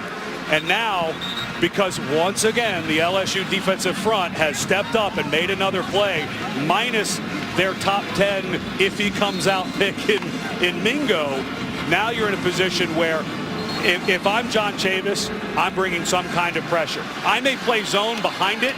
So if I'm Clemson, right now there are only 6 guys that can help in pass protection with the 5 offensive linemen and the running back in McDowell. Don't be surprised if LSU tries to free up a 6th man here. 4th and 16. Here comes the pressure on the blitz. Down the middle for Hopkins. He makes the catch at the 40. Holy cow! What a catch by Hopkins in the clutch, and what a throw by Boyd. It was absolutely covered underneath and over the top. Eric Reed, the junior consensus All-American, had good coverage. That was a great throw. Dropped that thing in there like it had a parachute attached to it. Clock's running. Boyd taking a lot of time here. Blitz coming. He got away. Taj Boyd throws to Hopkins, and he got out of bounds. Boy, oh boy. And here's that 4th down throw. And you hear the crowd saying, Nuke, you can't throw that ball any better.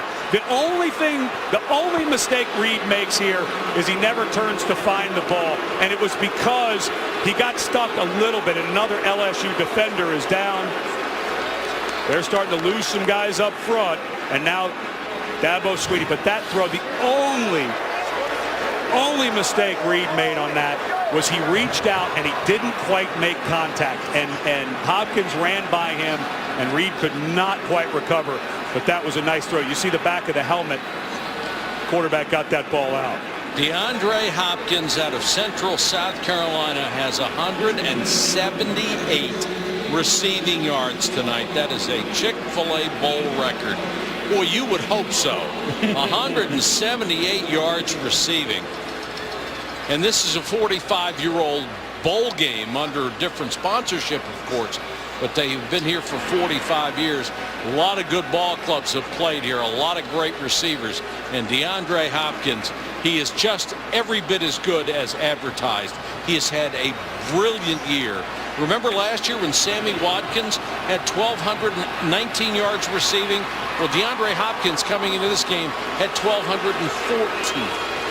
And unfortunately for LSU, Barkevius Mingo is already out, and Sam Montgomery is the player who was hurt. So the 2 defensive ends that everybody talks about. Now they have great depth, obviously, but Clemson only needing a field goal.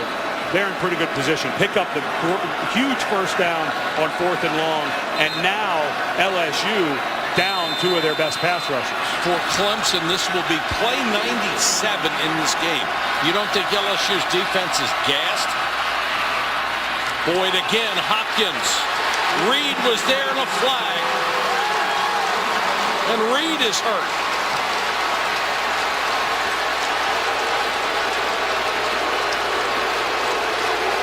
And the chance of Nuke go up again. They have gone to the well so many times on this pattern. Pass interference, defense number 1. Spot foul, automatic first down. And John Chavis is trying to play one of his best guys in coverage. But let's see, pass off to the safety.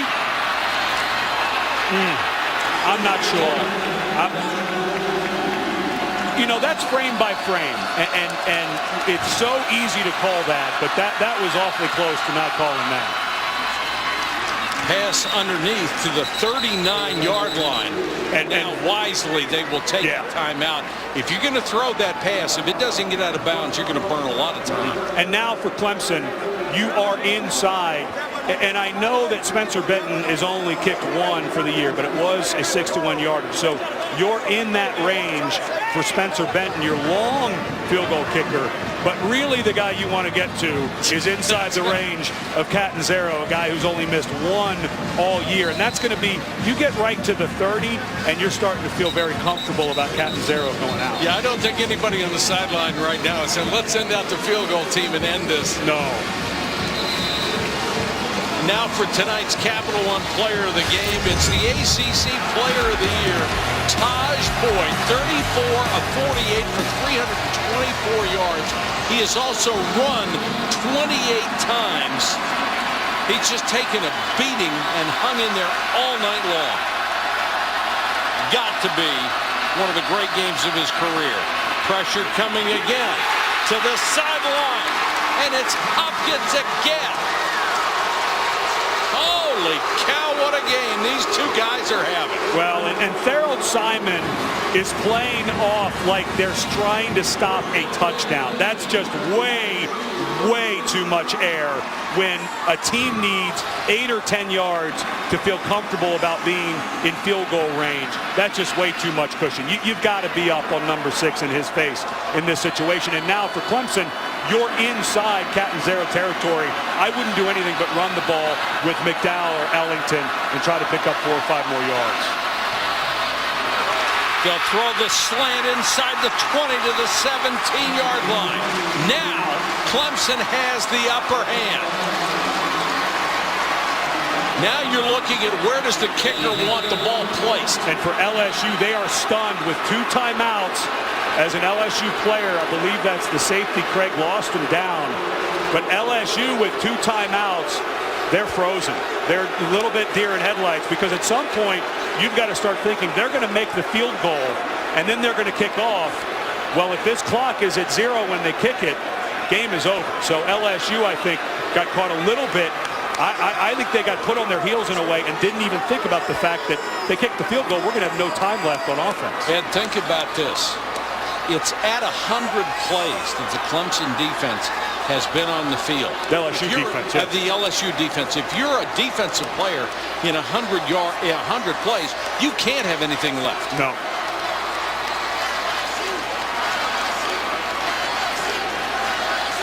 Already we've had Mingo hurt, Montgomery hurt, Reed hurt, Loston. And this is the throw of the night. Good coverage. You had 3 defenders closing in on the territory. A consensus All-American and Eric Reed just missed by about 5 inches on his left-hand jam on the just slippery Hopkins. You know, that goal of being a first-round pick that Janine talked about, this guy might be in there. Boyd actually loses a couple, but they're trying to get the ball centered. Chandler Catanzaro has missed 1 time this year. And I think you've got to leave more time if you're Clemson. It's 3rd down. So you get your timeout now, okay? What if there's a bad snap? What if your holder can't handle the snap? Game's over, you lose. I always think on 3rd down, if you're going to kick the game winner, you should leave time that if there is something that goes crazy wrong before you kick it, at least you can have 4th down if your holder takes a knee and calls a timeout. But this is it. Well, it's going to be up to the special teams.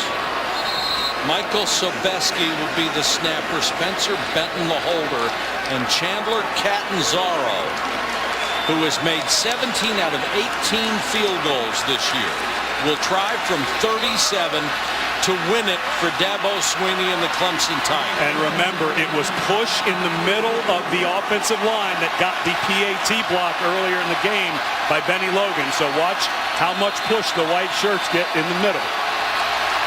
Catanzaro to win. And Les Why Miles, why not? He's not going to keep it in his pocket. Nope.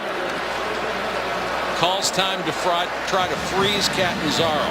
If someone, when this game was announced between Clemson and LSU, if someone said it was Clemson's defense that was going to win the game for them with 8 3-and-outs, including one when LSU could have run out the clock under 3 minutes to go in the game, would you have ever bought that? No, I wouldn't believe it either.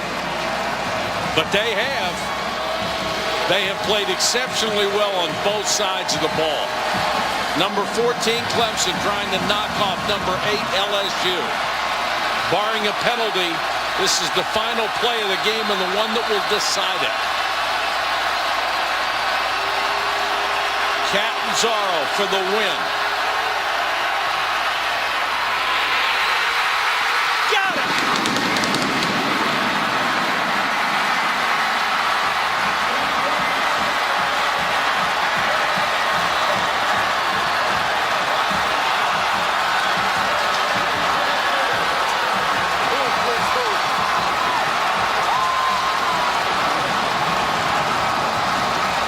The Clemson Tigers have waited an entire year to make up for that bowl humiliation they suffered a season ago against West Virginia.